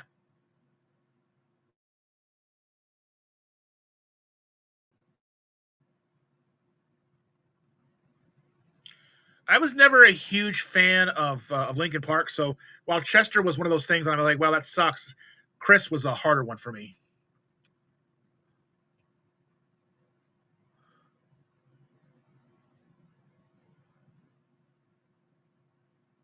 And Terry said, if schools would quietly enhance the school cafeteria fare without it going all public. But the thing is nothing happens in school without it being public. Nothing gets passed out. Everything has to go through. Everything has to go to the school board. It has to be FDA approved because we're dealing with children. So there's nothing quiet about what happens in the school lunches. Nothing happens quietly about school lunches. Unless they want to cheapen the food they use in there. Then that goes unnoticed.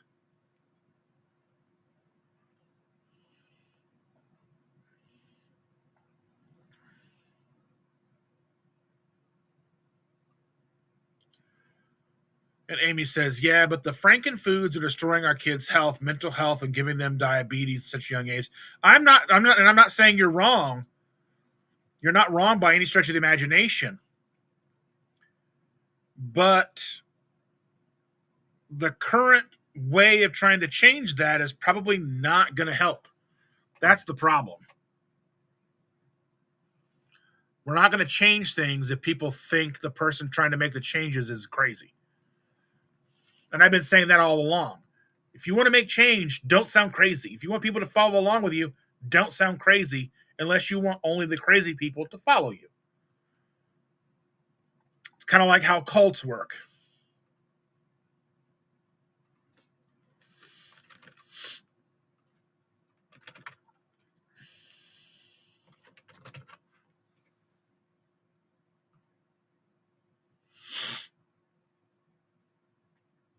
That's how cults work, really. Oh my goodness. 1 trillion for national defense war fund solves homelessness and food. Well, the thing is we've pumped enough money into homelessness to eradicate it already. We've spent enough in California alone to end homelessness, and we haven't ended homelessness. And like I think in California, in a 10-year period, they spent like I think it was $100,000 per person on homelessness and didn't solve homelessness in 10 years. Per person. People are getting rich on the homeless epidemic. More money goes into people's pockets than to go to the homeless. If we've spent that much money in California on homelessness and homelessness has only increased, then money's not necessarily the problem. The problem is those facilitating the programs, those in charge of how the money is spent in those programs, all of it.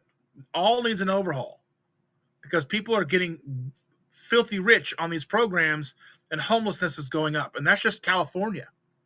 California gets more money, I think, than anybody else as far as homelessness goes, and they haven't been able to figure it out, but people are sure getting rich off of it.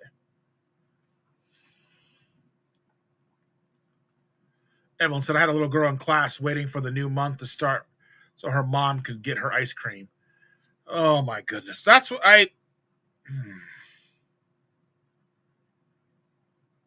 like, and it's one of those things. Like, I understand ice cream is not healthy for kids,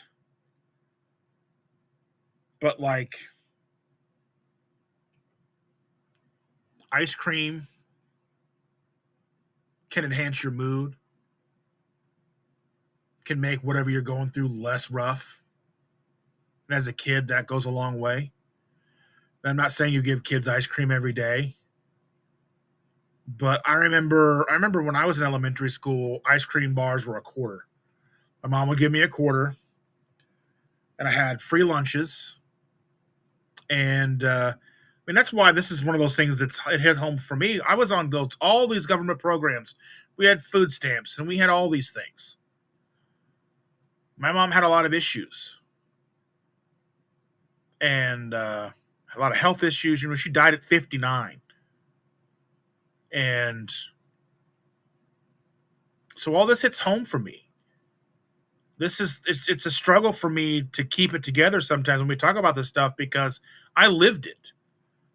I was this kid who wanted ice cream, and my mom had to scrape together a quarter so I could get ice cream. But then we would go to school, and I'd have to plan the days that I had my money because you'd have to eat whatever was on your tray before you get ice cream. You had to eat everything. So there was a day spinach was. I wasn't going to eat spinach. I'd rather not have ice cream than eat spinach. So to be a day where I knew I could eat everything on my tray to get ice cream. Just the way it was. And I just think we should be doing so much better for our kids. Our kids are the future. Our kids, there is no future. And yet we treat them like an afterthought. And I know that a lot of people who work on the guidelines and a lot of the people who work on these food programs for schools and the ones who are working on the nutrition guidelines, they're working with the best information they have at hand. They're working with within the guidelines they have to work with.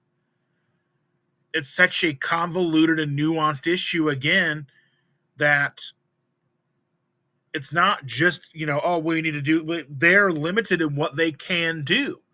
So the idea that we finally have somebody like RFK coming in and is wanting to make changes is great. But he's a person that majority of the people do not trust. So it means he's going to meet resistance at every single level. Now, a lot of that distrust is manufactured, sure. Some of it's self-inflicted. He says crazy stuff. He could word things better. Again, words matter. How we communicate matters. We know this. We know it's like dealing with children. How do you communicate what you want them to do to get them to do what you want them to do or to fight you on what you want them to do? How do you communicate that? You gonna go the easy way or the hard way? It seems like every time in government we do it the hard way. Everything's done the hardest way possible. It's like watching my kids do the dishes. When they were teenagers, they did it the hardest way possible. They were doing dishes one-handed. They'd have a phone in their hand, doing dishes with one hand. Everything came out disgusting, dirty. It wouldn't go in the dishwasher. Then there'd be like just dishes left over, water everywhere, because they were doing it the hardest, slowest, most ineffective way possible. And that's how I see our government, both sides. I am not a fan of our government currently. And I'm proud to be an American where I can say that I am not okay with where our government is right now.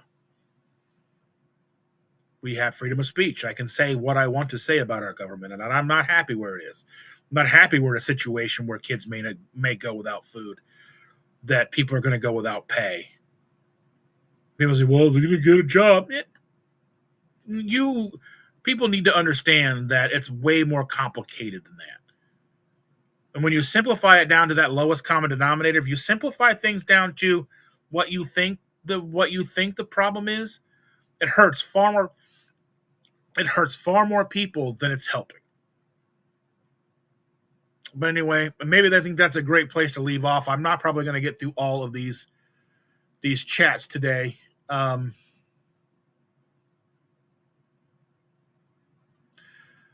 Yeah, JJ says the sad thing is we finally have someone who is speaking some truth about food and nutrition, but it's bundled with a bunch of other nonsense.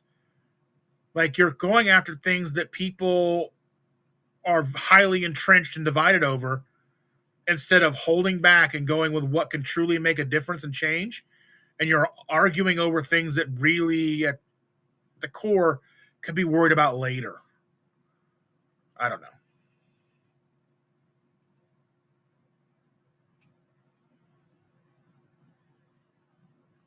Terry says, I feel like there has been too much transparency. I don't think there's any transparency, to be honest. Some political topics, we don't need so much information thrown at us all over. I mean, I think the fact is we're being lied to by both sides. And so we're trying to piece together what we think the truth is. But anyway, I don't like to be political. I don't like that. I don't like it because I don't think it helps us. But I think in this current topic here, people don't trust him. Or they don't trust him. They're not going to follow him. If they don't follow him, things don't change. And what he's doing is for nothing. So it's like we've got this opportunity, but it's being squandered because they want to go after the wrong things. And I'm not talking about saturated fats, but I mean, then they're like getting, and then even like, what is it? Steak and Shake is trying to get political. You're a restaurant. Why are you being political? Restaurants should not be political. You sell me a sandwich. I don't care your political views, sandwich place. We have that problem with Chick-fil-A. Why? It's irritating. You're a sandwich place. Sell sandwiches. If you want to be political, do it under your own name and not under your corporation's name. Irritating. But anyway, I love all you guys. Thank you again for spending your 3 hours with me, over 3 hours today. I have it set up to go over to Coach Bronson's chat today, he and Coach Nat. If you are interested in them, go ahead, follow the link over to them. Tell them I said hello. Anyway, I love each and every one of you. I love all of your faces. I'm not going to get to all the chats today, but anyway, love you guys, and we'll see you next time.